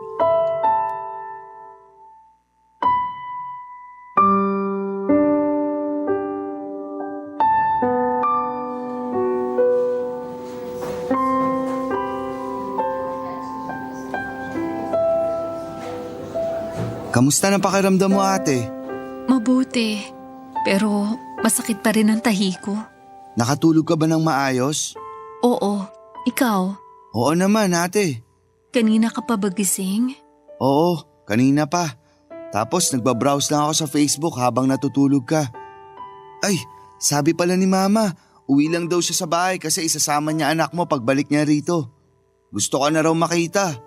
Sabado naman bukas kaya walang pasok. Gusto raw matulog dito. Mabuti nga, isang kwarto na lang tayo at may space pa naman dun sa upuan para sa mga bisita. Kaya nga ilang araw na rin tayo rito. Sana naman makalabas na tayo. Huwag kang magmadali. Dapat okay na talaga yung katawan natin bago tayo makalabas dito. Hindi mo ako masisisi. Feeling ko kasi ang tagal-tagal ko nang nandito sa ospital. Akala ko nga hindi na ako makakalabas ng buhay dito Huwag mo naman sabihin yan. Akala ko lang naman. Nung operation day kasi, grabe yung kaba ko. Mukha lang akong kalmado pero kinakabahan talaga ako noon. Pero syempre, nagdasal ako na sana maging ligtas tayong dalawa. Lalo ka na kasi napakabuti mong kapatid. Salamat sa pag-donate mo sa akin ng isang kidney mo Malaking bagay yun para madugtungan pa ang buhay ko. Hindi ko alam kung paano kita mababayaran. Habang buhay kong tatanawin na utang na loob yung ginawa mo. Hindi naman ako naniningil kaya wala kang kailangang bayaran sa akin, ate. Ginawa ko yun kasi mahal kita. Magkapatid tayo. Laging sinasabi ni na mama at papa na magtulungan daw tayo. Na magdamayan sa oras ng pangailangan. Kaya sinusunod ko lang yung bilin nila. Ay, ako rin naman, natakot nung bago tayo operahan. Nagdasal din ako. Sabi ko, kung may mawawala sa atin, sana ako na lang. Wag na ikaw. Ano bang pinagsasasabi mo? Siyempre kasi may anak ka, ako wala. Kung mawawala ka, paano na lang yung pamangkin ko, di ba? Hindi porke wala ka pang anak, hindi na mahalaga ang buhay mo. Baliw ka talaga. Baliw na akong baliw. Pero buti na lang kasi mabait pa rin ang Panginoon. Wala siyang kinuha sa atin. Pareho niya tayong iniligtas. Isa pa, nagdasal talaga sina mama at papa para sa ating dalawa. Iba talaga yung kapangyarihan ng dasal ng mga magulang. Lagi tayong nililigtas. Kaya nga masayang masaya sila, ate. Ako rin. Masayang masaya. Wala akong ibang hiling kundi maging maayos na yung pakiramdam mo. Yun din ang gusto kong mangyari sa atin. Para makabalik ka na sa pagtuturo. Malamang, miss na miss ka na ng mga estudyante mo. Miss ko na rin sila. Alam mo, proud na proud talaga ako sa iyo, Errol. Kasi tinupad mo yung pangako mo na makakagraduate ka. Tapos naging teacher ka at nakakapagturo na. Lagi kang pinagmamalaki ni na mama at papa. Siyempre, ganun din ako. Ikaw ba naman ang magkaroon ng kapatid na teacher? Marangal na propesyon kaya ang pagtuturo. Mahal na mahal ko ang pagiging teacher, ate. At masaya ako sa ginagawa ko. Pero nakakatawa lang kasi kahit ako mismo, may natutunan eh. Ano naman yun? Tungkol sa unconditional love. Na may mga bagay pala akong kayang gawin hindi lang para sa mga magulang natin, kundi para sa'yo na rin kasi kapatid kita. Natutunan ko rin na sulitin yung bawat sandali. Magpasalamat sa may kapal, sa mga biyaya kahit na hindi madali yung buhay natin. Kasi hindi natin alam kung kailan niya tayo kukunin. Pangalawang buhay na natin to. At gusto ko yung gamitin sa mas makabuluhang gawain na kasama kayong lahat. I-enjoy naman natin yung buhay, ate. Tama ka. May natutuhan din ako sa nangyari. Dati ayoko na lagi nagpipicture kasi nakukornehan ako. Tanda ko nga na sinabi mo yan nung pinipicturan ko kayo ng anak mo nung kumain tayo sa labas. Sabi mo nga corny at tama na yung isa. Pero makulit ako. Gusto ko kasi maraming pictures. Oo, pero natutuhan ko na wala namang kaso yun. Kasi yung mga picture na yun naman pwede nating balik-balikan para ipaalala yung mga simpleng memories natin. At tulad mo, gusto ko rin mas enjoyin yung buhay.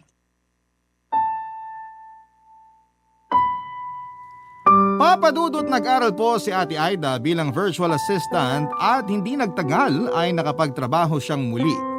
Less hassle po yun dahil nasa bahay lamang siya at hindi kailangang bumiyahe, papasok at pauwi mula sa trabaho. Tapos nakakapag-bonding at naasikaso rin niya ang anak niya. Binigyan din po niya ng perang pangpuhunan ng mga magulang namin para makapag-expand ang negosyo nila. At yun na nga po yung tilahan at tindahan nila ng mga damit at punda sa Taytay, Tiangge. Doon na po nagsimulang umasenso ang pamilya namin dahil sa pagtutulungan namin. Lumipas pa po ang ilang taon at naging maayos po ang takbo ng lahat.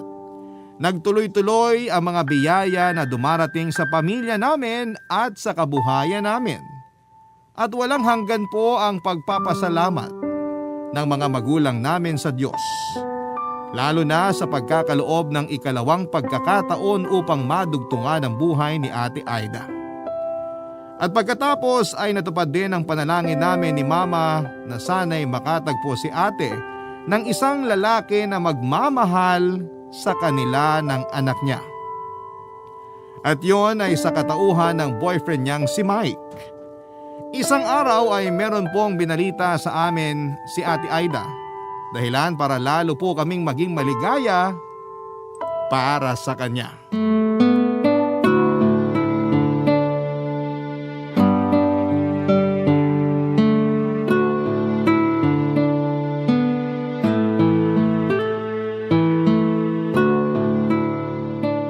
Ma, nasan po si Papa?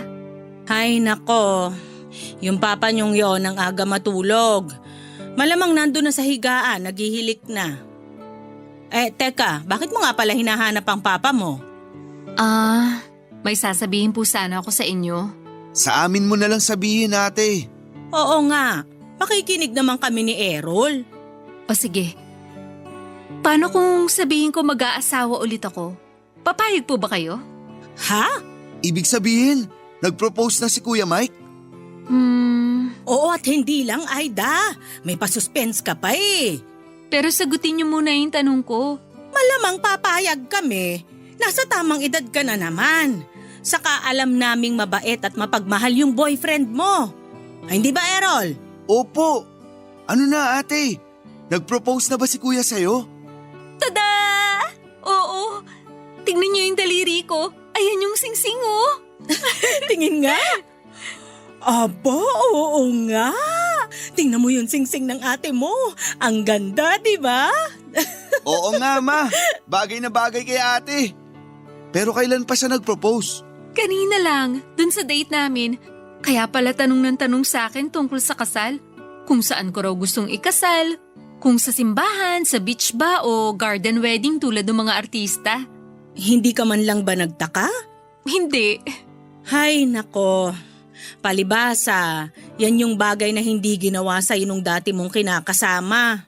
Kaya deserve na deserve mo yan, nak. Yung pakasalan. Thank you, Ma. Tama si mama. Masaya kami para sa'yo kasi nahanap mo na yung lalaking magmamahal sa'yo at sa anak mo. Yun bang makakasama mo habang buhay? Kasi pakakasalan ka at may plano para sa future nyo. Oo nga po eh. Masayang masaya po ko kasi dumating siya sa buhay ko. Hindi ko po akalain na mabibigyan pa ako ng second chance na magmahal ulit. Bonus pa yung kasal ko kaya excited na po ako. Excited na rin kami para sa'yo, nak. Siguradong matutuwa yung papa mo kapag nalaman na ikakasal na ang unika iha niya. Alam mo namang mahal na mahal ka nun. Siguradong iiyak yun pag nakita niyang nakasuot ka ng wedding gown. Sigurado po yun, Ma. Si Papa pa ba? Congratulations, Ate Aida! Congratulations, nak. Thank you, Ma. Thank you, Errol. Payakap nga po sa inyo. Naiiyak ako eh. Ay, bakit ka naman umiiyak? Wala lang po. Natutuwa lang. Payakap na po. Sige, yakap na. Errol, sumali ka rito. Sige na nga, kahit ang corny tingnan. Anong corny? Joke lang naman po, ma. Ay, ang lalaki na ng mga anak ko. Parang kailan lang ang liliit nyo pa. Basta mga anak, proud na proud kami sa inyo ng papa nyo. At mahal na mahal namin kayo.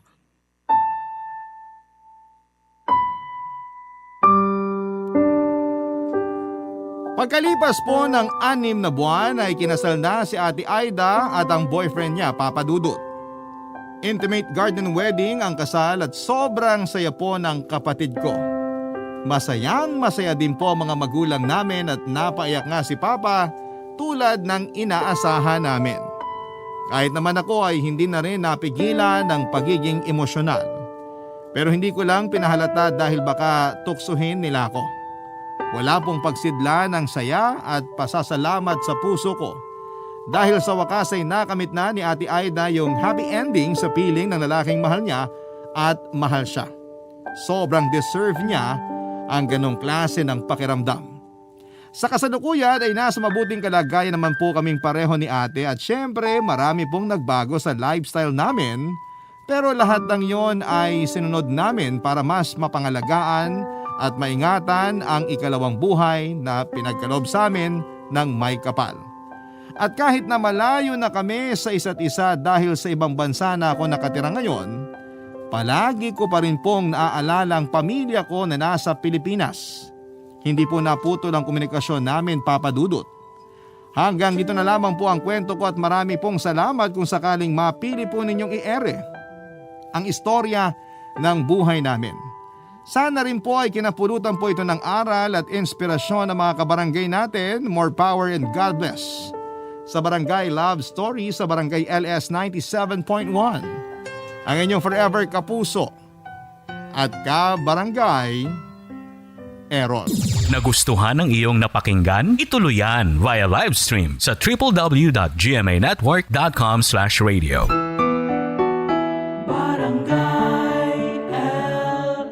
In Mega Manila, 97.1. Forever! Ang mga kwento ng pag-ibig, kwento ng buhay at kwento ng pag-asa dito sa Barangay Love Stories. Love Stories. Minsan may mga biyayang dumarating sa buhay natin na nakabalot sa luhat pagsubok. Hindi ito simpleng biyaya lamang na panandalian lang kundi isa itong panghabang buhay na aral at kapayapaan para sa ating puso. Ikaw kabarangay, anong klaseng biyaya ang dumating sa buhay mo na nagtuturo sa iyo ng isang mahalagang leksyon?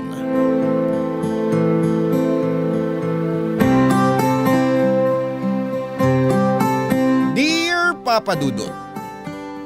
Isang bagay lang ang hiling ko sa buhay. Ang magkaroon ng anak. Lahat naman tayo ay nangangarap na makabuo ng isang pamilya balang araw pero hindi pala ganon kadali ang bumuo nito. Lalo na kung hindi nakaayon sa iyo ang mundo. Papa Dudut, ako po si Rosabel, 39 years old mula sa San Andres, Manila. Malit lang ang pamilya namin, may 2 akong nakatatandang kapatid, amang jeepney driver at ina na nagtatrabaho bilang hospital cleaner. Noong nakapagtapos ako ng pag-aaral, nagtrabaho ako sa BPO ng ilang taon bago ako naging sales agent. Kumpara sa ibang tao ay boring na maituturing ang naging love life ko. 2 lalaki lang ang naging boyfriend ko sa buong buhay ko. Ang una ay noong nasa kolehiyo pa lamang ako. Parang college romance lang ito na naging katuwang ko sa pag-aaral. Pero noong nakapagtapos ay nagkanya-kanya na kami ng buhay dahil magkaiba pala kami ng direksyong gustong tahakin. Papa Dudut, matagal bago ako nakahanap muli ng bagong pag-ibig at yon ay noong na-meet ko si Albert. Nakilala ko siya sa unang kumpanya na pinasukan ko kung saan nagtrabaho ako bilang customer service representative. Chat support agent naman noon si Albert. Slow burn ang naging love story naming 2, Papa Dudut. Nagsimula kami bilang co-workers na naging magkaibigan at sa paglipas ng panahon ay unti-unting tumibok ang puso namin para sa isa't isa. Simpleng tao lang po si Albert, straightforward siya at minsan ay may pagka-control freak. Pero sa kabila ng mga ugali niyang yon, may tinatago siyang sweetness na noon ay ako lang ang nakakakita, Papa Dudut.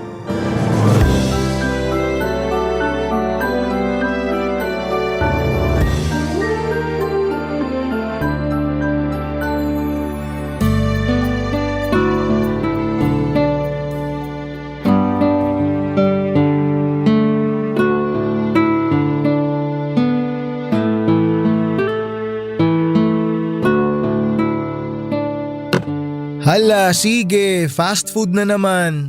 Anong na naman? Ngayon lang to ha. Hindi kaya. Suka konti. Upo ako sa tabi mo. Sige lang. Kahapon, pagkalaki-laking burrito yung kinain mo. Fast food din yun eh. At least healthy yung mga choices ko. Anong healthy dyan? Puro pinrito. Walang healthy na pagkain sa mga fast food. Kaya ka tumataba lalo eh. Tingnan mo pisngi mo oh. Para ng siopaw. Grabe ha. Alam mo ba yung 5-second rule? Ha? 5-second rule? Ano naman yun? Saka ka lang magkokomento sa itsura ng isang tao kung kaya niya yung ayusin o baguhin within 5 seconds. Kung hindi, wag ka na lang mag-comment. Ano raw? Hindi ko gets. For example, may tinga ka sa ngipin. Pwede ko yung sabihin ng harap-harapan kasi pwede mong alisin yung tinga within 5 seconds.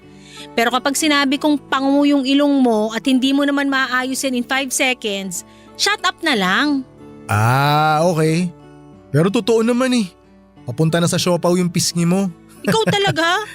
Ano bang baon mo dyan? Patingin nga kung healthy. Kung makapagsalita to. Oh, eto. Inihaw na isda with KBS. Anong KBS? KBS, kamatis, bagoong isda at sibuyas. Ah, yan pala yung naaamoy ko kanina pa. So sa'yo pala yung bagoong sa may locker area? Oo, akin nga yun. Hindi ako nakakakain ng maayos kapag walang kamatis at bagoong isda eh. Talaga ba? Pero siguraduhin mo lang na mag-toothbrush ka pagkatapos mong kumain yan kasi ang pangit ng amoy niyang bagoong. Masarap to, try mo. Ayoko, okay na ako dito sa pagkain ko. Ang arte mo naman. Kaya pangit taste buds mo eh. Kasi hindi nakakatikim ng mga totoong pagkain. Kanya-kanyang preference lang yan. Enjoy na lang sa kamatis at isda mo. Nako, pag ikaw dumayo sa probinsya namin, sure ako magbabago yung preference mong yan. Saan ba probinsya mo? Sa Ilocos. Norte o sur? Sa Norte. Doon kami sa pinakadulo ng Pilipinas. Ang layo naman pala ng pinanggalingan mo. Paano ka naman napunta rito sa Maynila? Katulad din ng iba, para makahanap ng opportunity. Dito yung mataas yung sahod eh. Kung sa bagay. Ikaw ba breadwinner sa pamilya nyo? Sa ngayon parang ako na. Ako lang naman yung may maayos na trabaho sa aming magkakapatid eh. Ilan ba kayo? 6. Grabe, dami ah. Sipag naman ng mga magulang mo. Pangilan ka naman? Pangalawa ako. Yung panganay namin may asawa na. Yung sumunod sa akin, store clerk. Yung pangapat, tindera ng street food. Yung panglima, tambay. Tapos yung bunso nag-aaral pa. Ganda naman pala ng family dynamics nyo eh. Yung mga magulang mo. Nanay ko, retired teacher. Walang maayos na retirement plan sa dami ng utang. Yung tatay ko naman, sabihin na lang natin na hanggang sa alaala na lang namin siya nabubuhay. Bakit? Maaga ba siya namatay? Hindi, maaga siya nagloko. Iniwan niya kami nung nagsawa na siya sa nanay ko. Ang lala. Matapos maka-anim, naghanap pa talaga ng iba? Kaya ako, kapag nagkaroon ako ng anak, sisiguraduhin ko talaga na lalaki silang may tatay.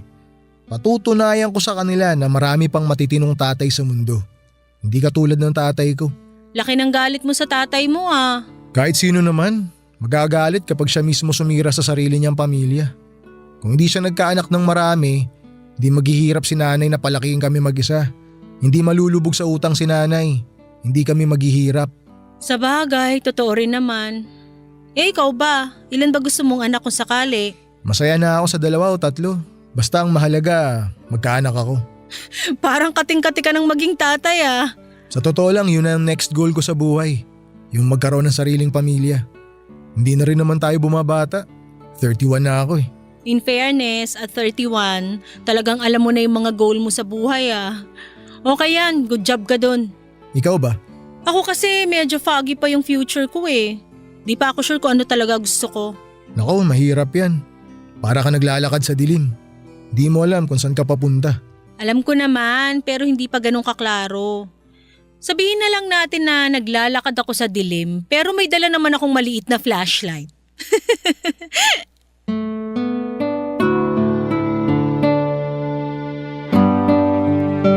Mapadudot maliit na lalaki lamang si Albert, 5'4" siya at mas matangkad ng 2 inches kesa sa akin.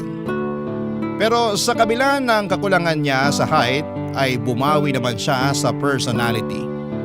Mabait siya at joker kaya mabilis niyang nabihag ang puso ko. Kapag naman nagseryoso siya ay lumalabas naman ang pagiging alpha niya. Mataas ang kumpiyansa niya sa sarili at may tiwala siya sa kakayahan niya. Assertive siya, charismatic at mahilig magpakita ng authority.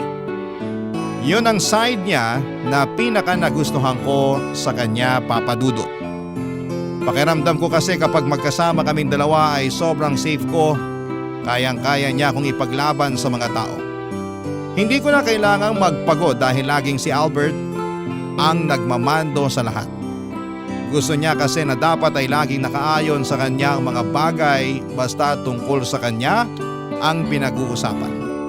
Matapos ang halos 1 taon namin bilang magkatrabaho at magkaibigan ay agad-agad na inamin sa akin ni Albert na gusto niya akong ligawan. Nakita raw kasi niya na bagay ako bilang ina ng mga magiging anak niya. Marunong daw kasi akong makinig, sumunod at medyo may pagka people pleaser din. Tinanong ako ni Albert kung may pag-asa ba raw siya. Kapag niligawan niya ako para kung wala ay hindi na raw siya magsayang pa ng oras. May nararamdaman ako para sa kanya noon kaya nung nalaman niya ito ay niligawan niya ako kaagad, Papa Dudut. Para po kaming love team noon sa trabaho pero kahit na ganoon ay tinago namin ang relasyon namin dahil ipinagbabawal nila noon sa kumpanya ang magkaroon ng office romance dahil baka makaapekto raw ito sa trabaho namin. Hindi ko rin naman masyadong pinahirapan si Albert sa panliligaw niya. Alam ko rin naman kasi sa sarili ko na mahal ko na siya ng mga panahon na yon. Kaya sinagot ko rin siya kaagad pagkatapos maging kami ay naging matatag ang relasyon namin kahit na lumipat na ako ng trabaho sa susunod na taon. Pagsabit ng 3rd anniversary namin ay nagpunta kaming dalawa sa Boracay para doon mag-celebrate ng pagmamahala namin, Papa Dudut.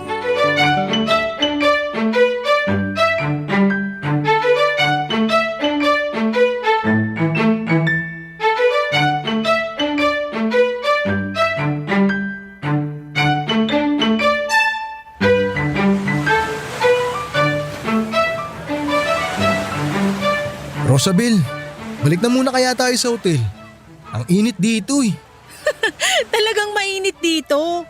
Nasa tabing dagat kaya tayo. Ano bang inasa mo dito sa Boracay? Ginawin ka sa lamig? Kung bakit kasi kailan tanghaling tapat tsaka ka nag-ayang maglakad-lakad. Puro cellphone lang naman kasi ginagawa natin kapag nasa hotel tayo. Sayang yung pinunta natin dito kung sa hotel lang tayo magsistay. Ano to? Nag-Boracay para lang mag-hotel? Dapat enjoy natin yung buong araw. Sayang yung gastos. Ay, mas lalo tayong iitim nito eh. Maitim ka naman talaga. Ayun na nga, maitim na nga yung tao ay bababad mo pa sa arawan. E di mas lalo akong mangingitim? Naglagay ka ba ng sunblock?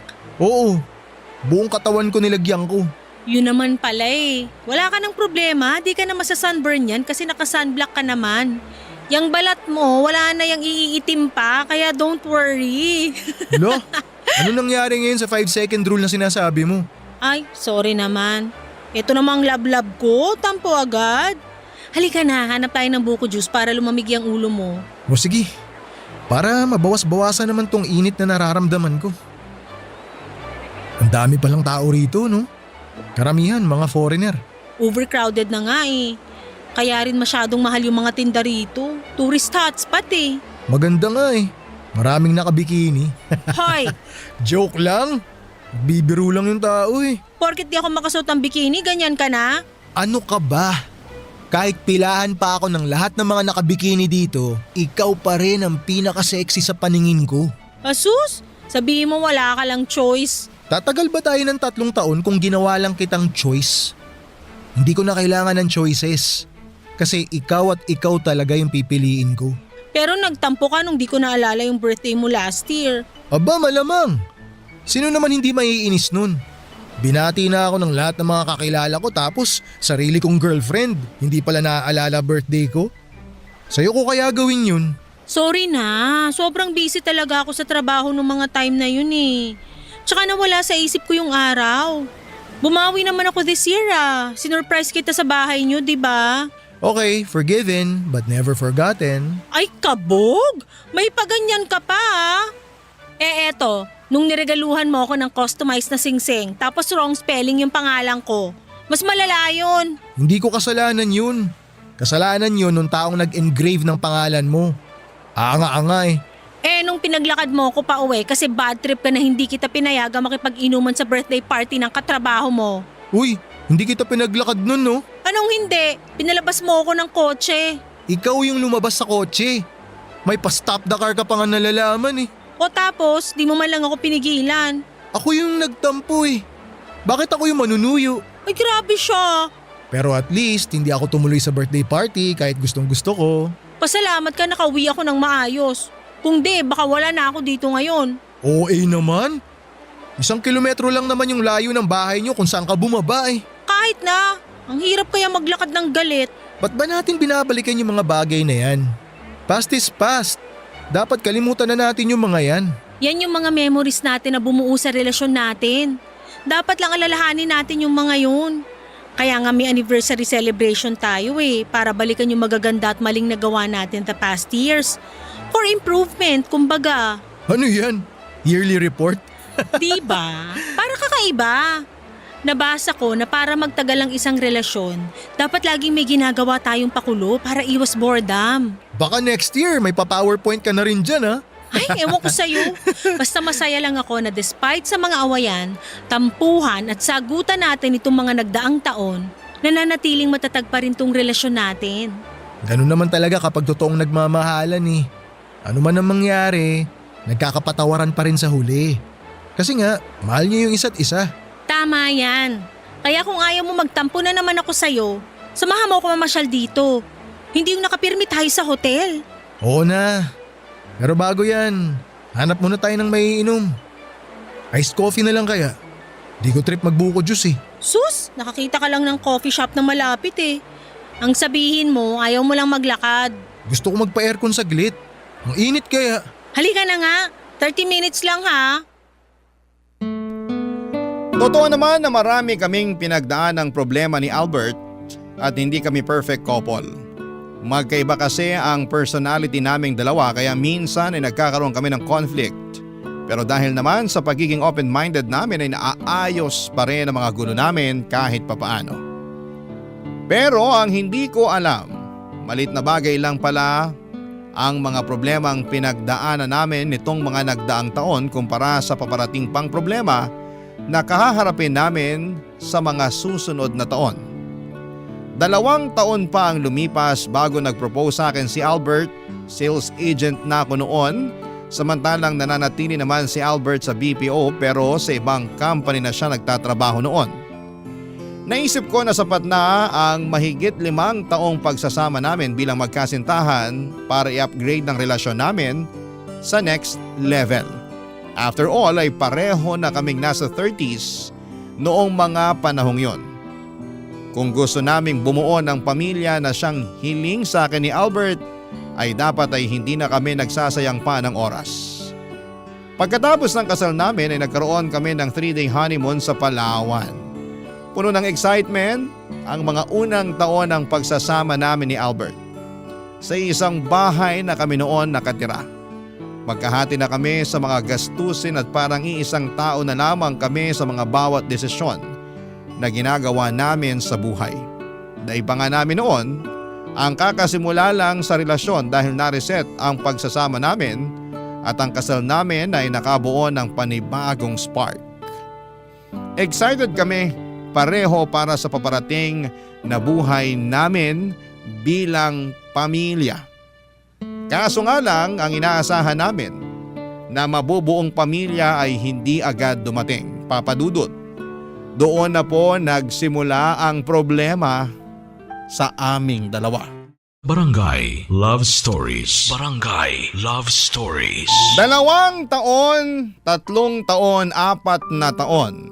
Kahit na anong subok namin ni Albert ay hindi kami nabiyayaan ng anak. Ginawa na namin ang lahat at bawat subok namin ay lagi kaming biguan. Doon ko na napansin ang unang crack sa relasyon naming dalawa, Papa Dudut. Nagsimula ang lahat sa mga simpleng bagay na laging kinakairita ng asawa ko. Palagi nitong ginagawang big deal kahit mga kaunting pagkakamali ko lamang.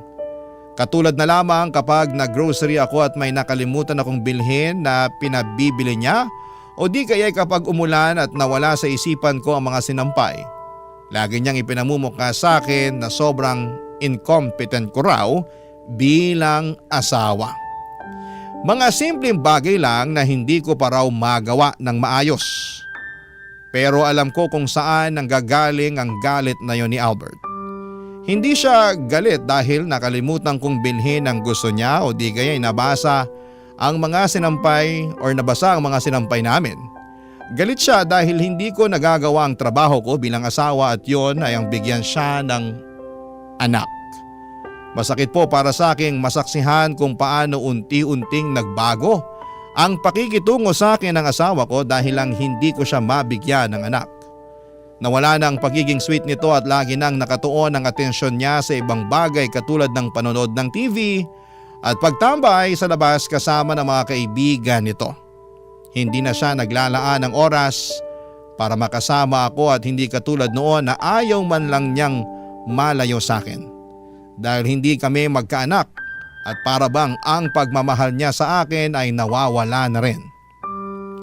Para na nga lang kaming mag-boardmates noon na nakatira sa isang boarding house kung magturingan.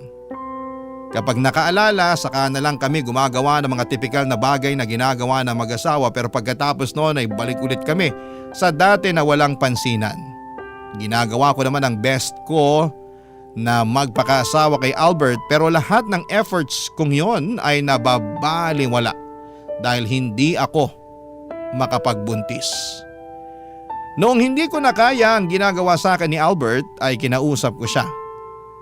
Sa pag-asang baka maayos ko pa ang gusot sa pagsasama naming dalawa, Papa Dudut.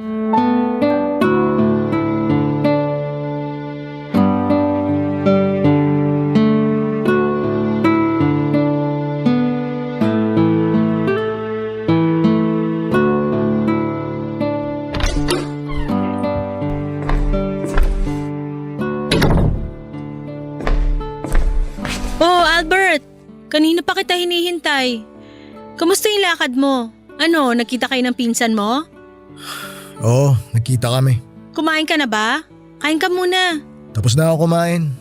Kumain kami sa labas ng pinsan ko. Ganun ba? Inantay pa naman kita para sana sabay tayo maghapunan. Kumain ka na lang mag-isa. Mamaya na lang. Maligo ka na lang muna. Kakatapos ko lang maligo. Baka gusto mo itry uli natin ngayong gabi. Pagod ako ngayon, Rosabel. Ayaw mo bang itry uli natin ngayon? Baka naman this time pala rin na tayo. Kung mapalad tayo, dapat matagal na tayong may anak ngayon. Paulit-ulit na lang eh. Nakakapagod ng umasa. Ikaw na lang mag-try ulit mag-isa kung gusto mo. Akala ko ba habang may buhay may pag-asa? Nasaan na yung pag-asa mo? Ngayon ka pa ba susuko? Sabi nga pagod ako eh. Sayang lang oras. Paano ka naman nakakasiguro na mabubuntis ka kapag ngayon tayo gumalaw? Ha? Manghuhula ka? Hindi naman natin malalaman kung hindi natin susubukan eh. Ilang beses na nga nating sinubukan, di ba? Wala! Wala talaga! Ang dami mong nalalaman eh. Susubok, tapos ano? Mag-aantay tayo rito na parang tanga. Tapos sa huli, wala rin pala tayong mapapala. Wala ka talagang mapapala kung wala kang pasensya. Hindi naman agad-agad ibibigay sa'yo yung gusto mo eh. Anong pasensya? Hindi pa ba sapat yung 4 na taong paghihintay natin? 4 na taon na tayong sumusubok, Rosabel. Hindi pa ba senyalis yun na hindi talaga tayo magkakaanak? Huwag ka namang ganyan. May rason kung bakit hindi pa tayo binibigyan ng anak ngayon. Pero sure ako, darating din yung araw na yun. Kailan? Kapag matanda na tayo? Kapag uugod-ugod na tayo? Kung bakit kasi hindi ka mabuntis-buntis eh. Ba't parang kasalanan ko? Sino pa ba sisisihin ko? Alangan naman ako. Eh hindi naman ako yung magbubuntis. Sure ka ba na ako talaga yung may problema? Baka naman ikaw. Ano sabi mo? Anong gusto mo palabasin? Na ako yung may problema? Posible naman yun ha. Bakit ako agad yung may kasalanan? Hoy, ang kapal naman ng mukha mo na paratangan ako ng ganyan. Ako? Ako yung may problema? Magpa-check up tayo kung gusto mo para magkaalaman na kung sino talaga may pagkukulang sa atin. Huwag mo akong hinahamon. Hindi maganda timpla ng ulo ko ngayon. Bakit? Natatakot ka? Kahit hindi ako magpa-check up, alam ko na walang mali sa akin. Ikaw ang dapat na magpa-check up. Hindi ba baog yung tita mo? Baka naman mo yung sakit niya. Pareho kayong abnormal. Huwag mo idadamay dito ang pamilya ko. Malas mo nun kapag sa'yo napasa yung sakit niya. Sabi huwag mong dinadamay dito yung pamilya ko eh. O bakit? Anong gagawin mo? Eh totoo naman di ba? Walang anak yung tita mo kasi baog siya. Baka may lahi talaga kayong baog. Asawa mo ko, Albert. Grabe naman kung bastusin mo ko. Para dun lang? Nabastos ka na agad? Alam mo kung ano mas nakakabastos? Yung hindi mo ako mabigyan ng anak. Trabaho mo yun bilang babae. Pero hindi mo man lang magawa. Sumusobra ka na talaga. Dahil lang doon di mo na ako magawang irespeto. Kung sana ganun kadaling magbuntis, matagal ko na yung ginawa. Pero hindi eh. Hindi pwedeng ako lang. Kailangan kita, Albert. Pero kung ganyan din lang ang turing mo sa akin, taga-buo lang na magiging anak mo, mas mabuti pa nga siguro na wag na lang tayong magkaanak. Yan, sige. Panindigan mo yung pagiging walang kwenta mo. Ako yung walang kwenta? Eh ikaw tong sumuko na. Pwede ba tama na? Sawa na ako sa mga kadramahan mo sa buhay. Pagod ako. Wala akong oras para sabayan ka sa pagngangawa mo dyan. Ibang klase ka. Kung alam ko lang na ganito pala gagawin mo sa akin, sana… Sana ano? Sana hindi mo na lang ako pinakasalan? Eh di hiwalayan mo ako kung gusto mo. Kung pagod ka na, magpahinga ka na. Mag-usap na lang tayo kapag pareho ng malamig yung ulo natin. Mabuti naman, nagkaroon ka na rin ng maayos na desisyon sa buhay. Pagod yung tao kung ano-ano pinagsasabi mo. Matulog ka na nga. Sa mga sumunod na buwan ay mas lalong lumayo ang loob sa akin ni Albert, Papa Dudut. Hindi ko na alam ang gagawin ko noon at para bang napakalaking kasalanan sa parte ko na hindi kami makabuo. Araw-araw ay parang sinasaksak ang puso ko tuwing nakikita kong dahan-dahan nang nawawala ang pagmamahal sa akin ng asawa ko. Bawat may pagkakataon ay laging pinamumukha sa akin ni Albert kung gaano ako kawalang kwenta bilang isang asawa. Dahil hindi ko magawa ang trabaho ko bilang babae at yon ay ang magdala ng bata sa sinapupunan ko. Medyo unfair na sa akin, laging napupunta ang sisi sa problema naming mag-asawa. Pero dahil mahal ko si Albert ay iniintindi ko na lamang siya. Ramdam na rin kasi namin ang pagtakbo ng oras. Para itong kandila na bawat araw ay palapit na kami ng palapit sa edad kung saan ay mahihirapan na talaga kaming makabuo. Sa sobrang desperada ko noon ay mag-isa kong inilapit sa espesyalista ang problema ko. Nagpa-check up ako kung may problema nga ba sa akin at sa kabutihang palad ay healthy daw ang mga egg cells ko at wala ring problema sa matris ko. Nakahinga ako dahil sa totoo lang ay sinisisi ko na rin ang sarili ko noon kung bakit hindi kami makabuo-buo ni Albert. Pero ang totoo ay hindi pala ako ang problema. Bago ako umalis sa klinik ay nagsuggest sa akin ang doktor na tumingin sa akin na magpa-check up din daw ang mister ko dahil baka siya ang may problema. Pagka uwi ko galing sa klinik ay agad kong kinausap si Albert. Hindi na ako nagpadala sa galit niya dahil alam kong walang problema sa akin. Kinausap ko siya ng mabuti para mapilit ko siyang magpatingin na rin sa doktor. As usual ay nagalit siya noong inopen ko sa kanya ang tungkol sa topic na yon. Pero pinagsabihan ko siya na kung gusto talaga niyang masolusyonan ang problema namin ay kailangan namin itong hanapin. Kailangan naming harapin kung ano ba talaga ang problema dahil pagod na akong maparatangan na parang ako ang may kasalanan sa lahat ng mga nangyayari. Parang nabuhusan ng malamig na tubig si Albert noong oras na yon at nahimasmasan siya sa katotohanan. Sa huli ay pumayag din si Albert na magpatingin sa doktor Papadudut.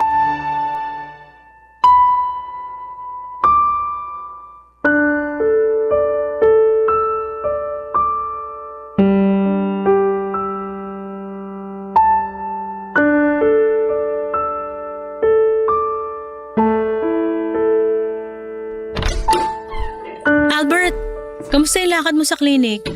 Anong sinabi ng doktor na tumingin sa'yo? Maupo muna tayo. Sige. May masamang balita ka bang natanggap? Di ba nung last week, nagpa-evaluate ako sa clinic? Nagkaroon sila ng semen testing. Oo. Gusto nga sana kitang samahan kaso sabi mo mas gusto mo mag-isa na lang. Nung nakaraan, dumating na yung resulta. Sinabi ng doktor na mababa raw yung sperm count ko. Sperm count?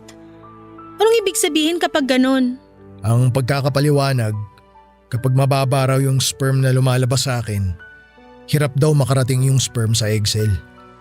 Kaya nahihirapan tayong makabuo kasi ako yung dahilan, hindi ikaw.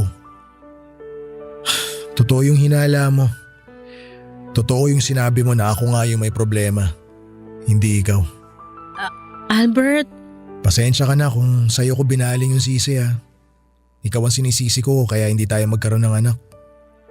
Nahihiya tuloy ako na ikaw yung pinagbintangan ko tapos ako pala yung abnormal. Hindi ka abnormal. Huwag mong isipin yan. Habang pauwi ako kanina, biglang bumalik sa isip ko yung mga araw na sinusungitan kita. Sobrang lala ng pagtrato ko sa'yo nun. Wala na ako mukhang mayaharap pa sa'yo. Naiintindihan ko naman yun eh. Frustrated ka kaya mo nagawa yung mga bagay na yun. Alam ko naman kung gaano mo ka gustong magkaroon ng anak eh. Naiintindihan kita. Mapapatawad mo pa ba ako sa mga nagawa ko? Never naman ako nagtanim ng galit sa iyo eh.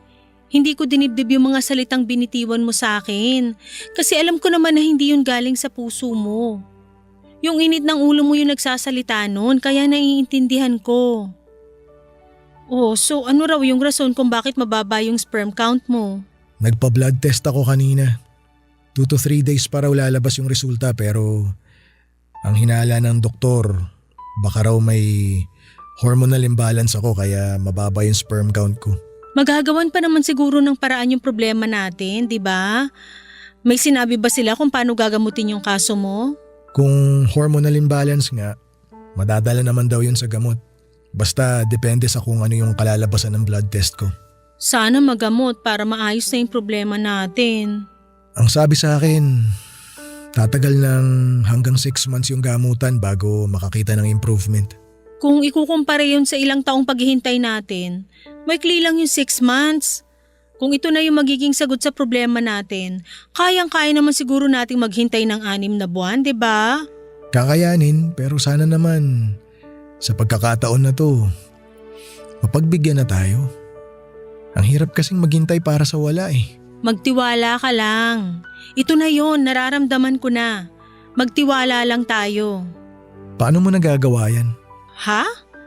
Ang alin? Bakit lagi kang punong-puno ng pag-asa kahit na sobrang dami na natin pinagdaanan? Saan ka humuhugot ng pag-asa? Kasi naniniwala ako na lahat ng mga nangyayari sa buhay natin may rason. Kailangan lang nating magtiwala sa plano ng Diyos. Trust the process, ika nga nila, 'di ba? Patience and faith lang ang kailangan natin. Sana maambunan din ako ng ganyang klaseng pananaw sa buhay. Ang gaan siguro sa pakiramdam na laging positibo yung tingin mo sa mundo. Ganito kasi yan. Dapat isipin mo na lang na laging bilog ang mundo, which is totoo naman. Pero kung i-relate mo siya sa buhay, parang mundo lang din yung buhay natin na paikot-ikot lang. Sasabihin ko sana na minsan nasa tuktok, minsan nasa ilalim, pero masyado ng cliche yun eh. Sabihin na lang natin na may times na madilim yung mundo natin, pero darating din yung time na liliwanag din ang lahat. Parang araw at gabi, paikot-ikot, paulit-ulit. Ngayon, nasa madilim na parte tayo ng buhay natin, pero sure akong yung dilim na dinaranas natin ngayon, mapapalitan din ng liwanag. Ang hirap. Paano kung di na tayo makalabas sa dilim na sinasabi mo? Paanong hindi? Nasa bukang liwayway na tayo oh. May sagot na sa mga problema natin. Kailangan na lang nating gawan to ng solusyon. Unti-unti na nating nakikita yung liwanag na hinihintay natin. Sana nga. Sana dumating na yung liwanag para sa ating dalawa.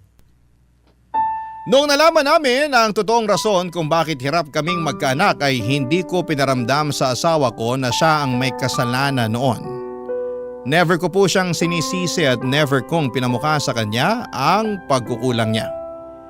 Hindi tulad ng ginagawa niya sa akin noon, sa halip ay nagsimula kami ulit. Ngayong alam na namin ang dahilan ng lahat ay sinubukan naming sindihan ulit ang malamig naming relasyon. Binalik namin sa dati ang pagmamahal namin sa isa't isa na unti-unting nabaon dahil sa problemang pinagdadaanan naming dalawa. Unti-unti ay bumalik ang pagiging sweet ni Albert, Papa Dudut. Napasobra nga ito sa puntong para na akong donya sa sarili kong pamamahay dahil araw-araw niya akong pinagsisilbihan. Nakakatuwang makita na bumalik na ang mga ngiti sa labi ng asawa ko. Yun ang klaseng buhay ang gusto kong makita at maranasan, yung lagi kaming masaya at puno ng pag-asa. Nagsimulang sumailalim sa treatment si Albert noong nalaman naming hormonal imbalance nga ang rason kung bakit hindi kami makabuo. Binago rin niya ang lifestyle niya at nagkaroon siya ng bagong diet para mapahaba or mapababa ang timbang niya. Nang mga panahong yun ay medyo lumalaki na rin kasi si Albert at isa yon sa rason kung bakit daw siya nagkakaroon ng hormonal imbalance. Matapos nga ang mahigit 1 taong treatment ay nakatanggap din kami sa wakas ng isang magandang balita, Papa Dudut. Ilang taon naming hinintay ang balitang may laman na ang tiyan ko. Ang panalangin kong mabuntis ay binigay na sa amin ng Panginoon sa wakas. Sobrang saya namin ni Albert noon, pero kasama ang magandang balitang ito ay ang pagiging maselan ko sa pagbubuntis. Dahil na rin po sa edad kong ito, Papa Dudut.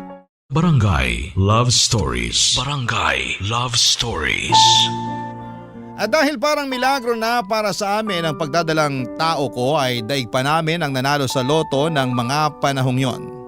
Sa sobrang saya ni Albert ay nag-imbita pa siya ng mga kamag-anak at kaibigan sa bahay para pagsaluhan ang magandang balita na dumating sa buhay namin. Ang problema nga lang, Papa Dudut, ay masela ng pagbubuntis ko. Dahil dito ay naging extra careful kami ni Albert sa lahat ng bagay. Nag-resign po ako sa trabaho para mas matutukan ko ang kalusugan ko. Mula sa mga unhealthy food, mabibigat na gawaing bagay, pati na rin sa mga panonood ng nakaka-stress na teleserye ay iniwasan ko ang lahat ng yon. Ginawa ko ang best ko para maging komportable sa katawan ko. Hindi rin ako masyadong lumalabas noon dahil na rin sa kapraningan. Sinabi ko sa sarili ko na hindi ko sasayangin ang once in a lifetime na opportunity na dumating sa buhay namin. Hanggang sa isang araw, ang opportunity na dumating para sa amin ay literal na nadulas mula sa mga kamay namin, Papa Dudut. Tanghaling tapat noon at kakanis lang ni Albert papunta ng trabaho, umuwi siya during lunch break para dalhan ako ng pagkain. Pagkaalis niya ay nagpunta ako sa second floor ng bahay namin para sana maligo dahil sobrang init noong araw na yon. Pagkatapos kong maligo habang pababa ng hagdan ay nadulas ako sa hakbang ko at isang baitang ang nalampasan ko. Para akong bola na tumalbog-talbog sa hagdanan papunta sa may sahig. Nang mga oras na yon ay isang bagay lang ang nasa isipan ko at walang iba kundi ang baby na nasa tiyan ko. Nung nakita kong may dugo sa sahig ay doon ako nanlambot ang katawan ko.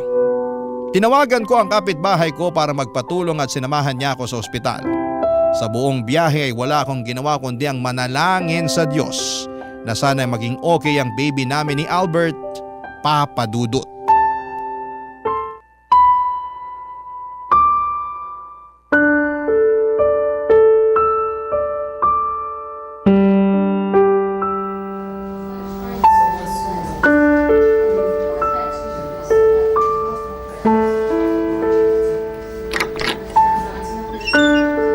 Rosabel! Albert! Albert, kala ko hindi ka na darating. Kababasa ko lang sa message mo. Nasa trabaho ko kaya hindi ko nasagot yung tawag mo kanina. Ano bang nangyari? Natulas ako sa hagdan. Ano? Anong ginagawa mo sa hagdan? Kakatapos ko lang maligo. Tapos hindi ko alam. Hindi ko napansin yung isa pang baitang sa hagdan. Nahulog ako. Rosabel naman! Alam mong buntis ka. Mag-iingat na lang yung gagawin mo, hindi mo pa nagawa ng maayos? Bakit nandito ka sa ospital ngayon? Masama ba yung bagsak mo? Hindi maganda yung pagkakabagsak ko. Tinugo ako. Pero chinek na ako ng mga doktor. Wala naman daw masamang nangyari sa akin pero tinugo ako pagkabagsak ko. Bakit daw? Rosabel, hindi ko gusto kung saan papunta tong usapan na to ha. Wala naman akong injury na natamo sa pagbagsak ko, kaya… Wala akong pakialam kung may injury ka o wala. Ang tinatanong ko, bakit ka dinugo?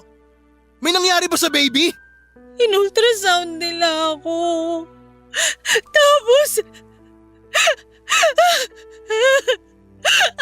Tapos ano? Magsalita ka!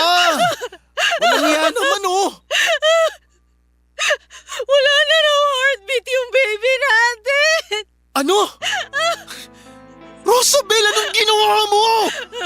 Ang bobo mo talaga! Huwag mo ko hawakan!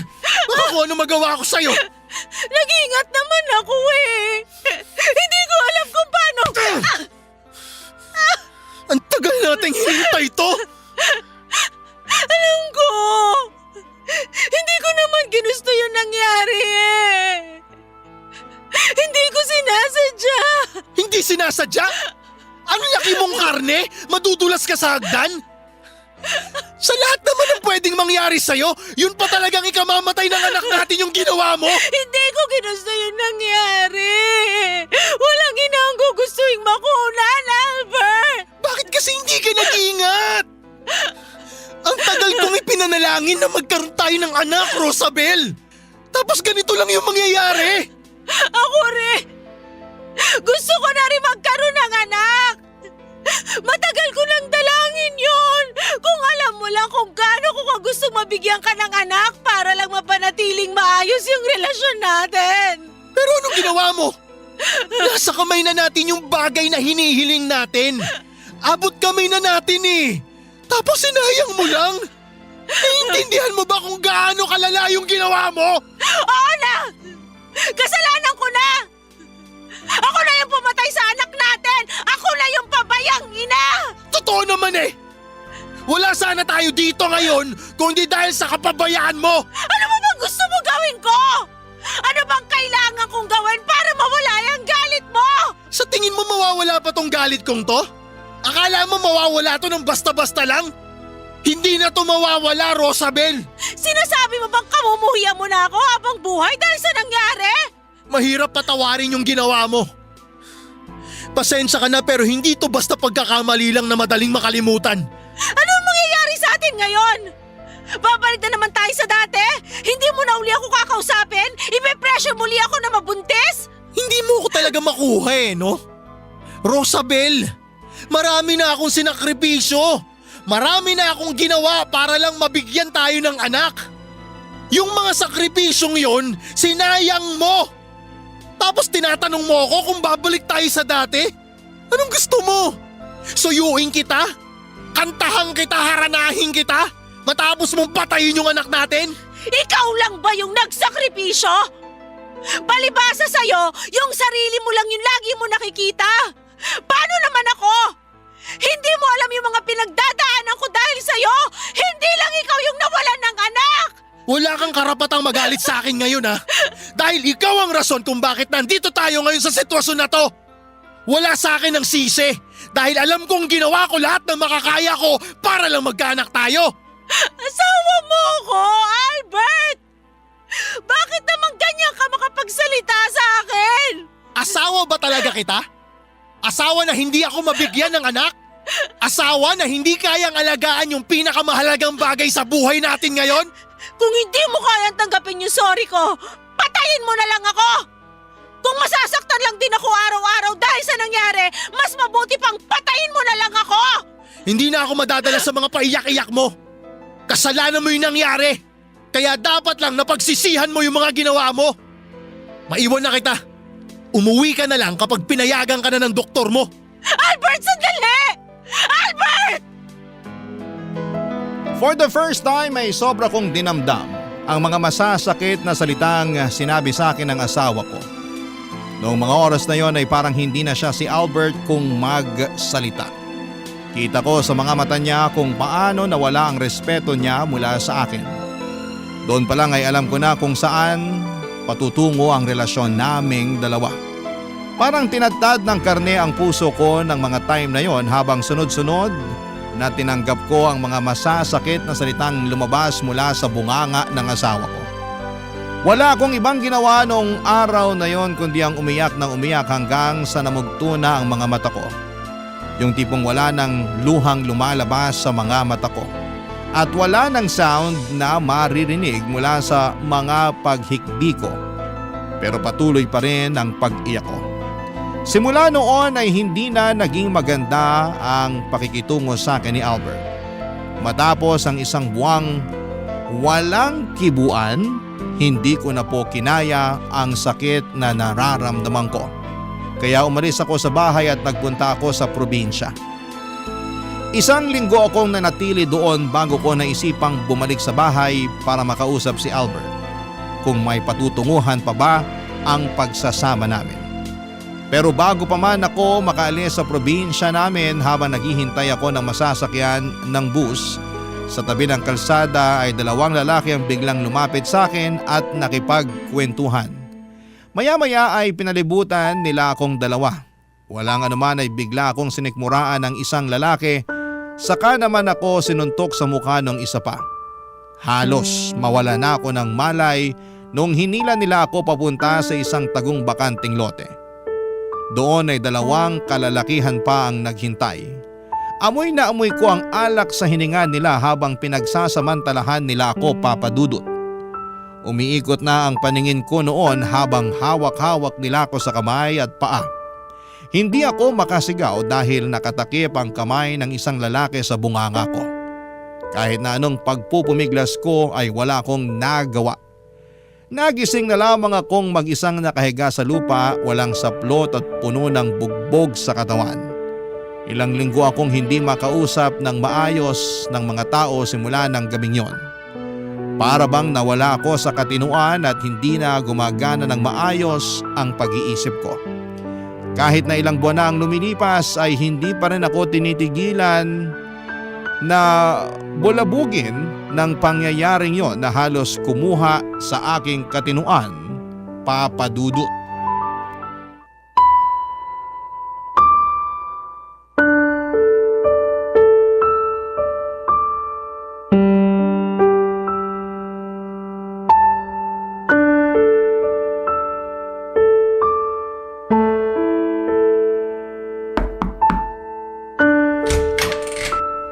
Rosabel, lalabas ako ng bahay. May gusto ko bang ipabili? Wala. Baka gusto mong sumama sa akin mag-grocery. Ilang buwan ka na rin hindi lumalabas ng bahay. Antay na lang kita rito. Natatakot ka pa rin ba dahil sa nangyari? Wala ka nang dapat ikatakot. Nahuli na yung mga gumawa nun sa'yo, di ba? Sa tulong ng CCTV, nalaman nila yung mukha ng dalawang lalaking dumakip sa'yo. Kaya natuntun din yung iba pa nilang kasama. Magkakasama na sila sa kulungan ngayon. Makulong man sila o hindi, hindi na magbabago pa yung nangyari. Habang buhay ko nang papasanin to hanggang sa mamatay ako. Alam kong mahirap yung pinagdadaanan mo. Pero kailangan na nating mag-move on. Patuloy pa rin namang umiikot yung mundo sa kabila na nangyari. Hindi pwedeng ganito ka na lang palagi. Huwag mong pagsarahan yung mga taong concern sa'yo. Ako yung kinukulit ng pamilya mo Naririnig mo ba yung sinasabi mo? Inabuso ako ng 4 na lalaki. Tapos sasabihan mo ako mag-move on na lang? Hindi naman sa ganun. Ang ibig kong sabihin… Buntis ako. May laman yung tiyan ko ngayon. Ano? Buntis ako at hindi ikaw ang ama nitong dinadala ko. Anong ibig mong sabihin? Nabuntis ka ng isa sa mga lalaking yon? Sino pa ba makakabuntis sa akin kundi sila lang naman, di ba? Hindi nga tayo nag-uusap bago yun nangyari Kung hindi pa ako pinagsamantalahan, di ka magkaka-concern sa akin. Sigurado ka ba? Sigurado ka na buntis ka talaga? Pati ba naman dito hindi mo ako papaniwalaan? Hindi, gusto ko lang makasiguro. Anong kasiguraduhan pa ba yung gusto mo? Gumamit ako ng pregnancy test para malaman kung buntis ako. Positive yung lumabas, 2 beses. Anong plano mo ngayon? Anong gagawin mo sa bata? Hindi na kailangan pag-isipan yan. Ipapalaglag ko to hanggat maaga pa. Bakit mo naman gagawin yun? Walang kasalanan yung bata. Huwag mo siyang idamay. Wala rin akong kasalanan, Albert. Bakit kailangan ko maranasan to, ha? Sabihin mo, bakit? Kumalma ka nga muna, Rosabel. Oo, masakit yung nangyari sa'yo. Hindi mo deserve yun. Pero nakamit mo na yung hustisya. Nakulong na yung mga sumalbahay sa'yo, di ba? Ngayon, tingnan na lang natin sa mas positibong pananaw yung nangyari. Buntis ka. Hindi ba good news yun? Anong pinagsasasabi mo? Anong good news dito sa pinagbubuntis ko? Ito na yung chance natin para magkaroon ng anak. Hindi tayo pinalad nung una, pero sa pagkakataong to, may chance na ulit tayo maging mga magulang. Hindi mo ba naisip yun? Seryoso ka ba sa mga pinagsasasabi mo ngayon? Please, sabihin mo nagbibiro ka lang. Seryoso ko, Rosabel. Chance na natin to. Kahit hindi ako ang ama niyan, tatanggapin ko yung bata sa tiyan mo na parang akin. Nakakadiri ka! Wala kang pinagkaiba sa mga lalaking bumastos sa pagkatao ko! Paano mo nasasabi ang mga bagay na yan ang nakangiti? Yung asawa mo, pinagsamantalahan, nabuntis ng kung sino man sa isa sa kanila tapos ang nasa isip mo ngayon, magiging tatay ka na sa wakas? Anong klase ka, Albert? Hirap na akong bumangon dito. Hindi ko na alam kung paano ko ipagpapatuloy itong buhay ko. Tapos ngayon makikita kitang excited dahil nabuntis ako ng rapist ko? Huwag mo naman sana ako ma-misinterpret. Siyempre, concerned din naman ako sa kapakanan mo. Masakit din para sa akin yung nangyari sa'yo pero kahit ano pang gawin natin, wala na tayong magagawa pa. Nangyari na Pero may magagawa pa tayo sa mangyayari pa lang. Lumabas ka na! Tapos na tayo sa usapang to! Rosabel naman. Umalis ka sa harapan ko! Please, Rosabel, pag-isipan mo to ng maigi. Huwag mong pairalin yung galit mo. Bata yan. Kahit papano, biyaya pa rin yan ng may kapal. Labas! Lumayas ka sa harapan ko! Uy, kasalanan na magpalaglag. Tandaan mo yan. Umalis ka na sabi ko, di sisipain ko yung mukha mo! Sige, alis na. Iiwan na kita mag-isa. Pero sana makapag-isip ka ng maayos.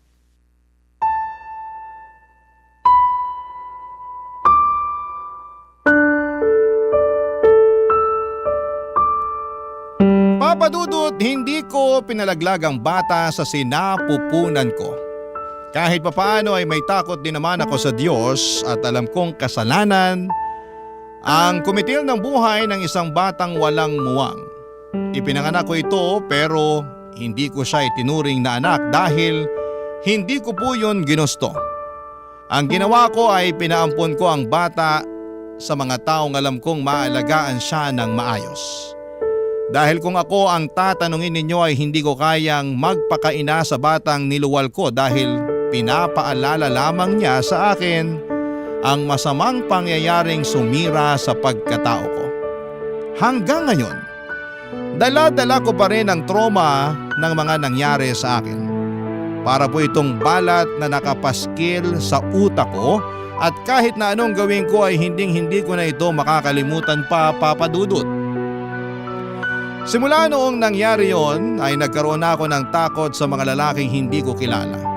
Tuwing nakakakita ako ng mga taong nagiinuman ay bumibilis ang tibok ng puso ko. Nakakalungkot dahil kung sino pa yung taong nangakong aalagaan ako anuman ang mangyari ay wala na siya sa tabi ko dahil mas pinili nito na ang makasarili niyang interes kesa sa akin. Ni hindi man lang siya gumawa ng paraan para balikan ko siya, Papadudot. Hinayaan lang niyang umalis ako at lumayo sa piling niya. Pero kahit na ganoon ay wala akong pinagsisisihan sa mga ginawa kong desisyon. Hanggang ngayon ay pinaninindigan ko ang ginawa kong pakikipaghiwalay kay Albert. Dahil kung anak lang talaga ang habol niya sa akin, siguro hindi talaga kami para sa isa't isa. Sa ngayon ay nananatili akong mag-isa sa buhay at may takot pa ring nagkukubli sa puso ko. Hindi ko alam kung paano ko ibabalik ang dating ako pero sinusubukan ko pa rin po itong hanapin kahit na alam kong never na akong makababalik pa sa dati. Hiling ko po na sana'y balang araw ay maibalik ko rin ang tiwala ko sa mga tao pero sa ngayon, Papadudot, ay patuloy pa rin po ako sa pagbuo ng sarili ko. Dito na po nagtatapos ang istorya ko. Hanggang sa muli, Papadudot, ang iyong forever kapuso at kabarangay, Rosabel. Anong say mo sa Barangay Love Stories na ito? Pagkwentuhan natin sa comment section yan.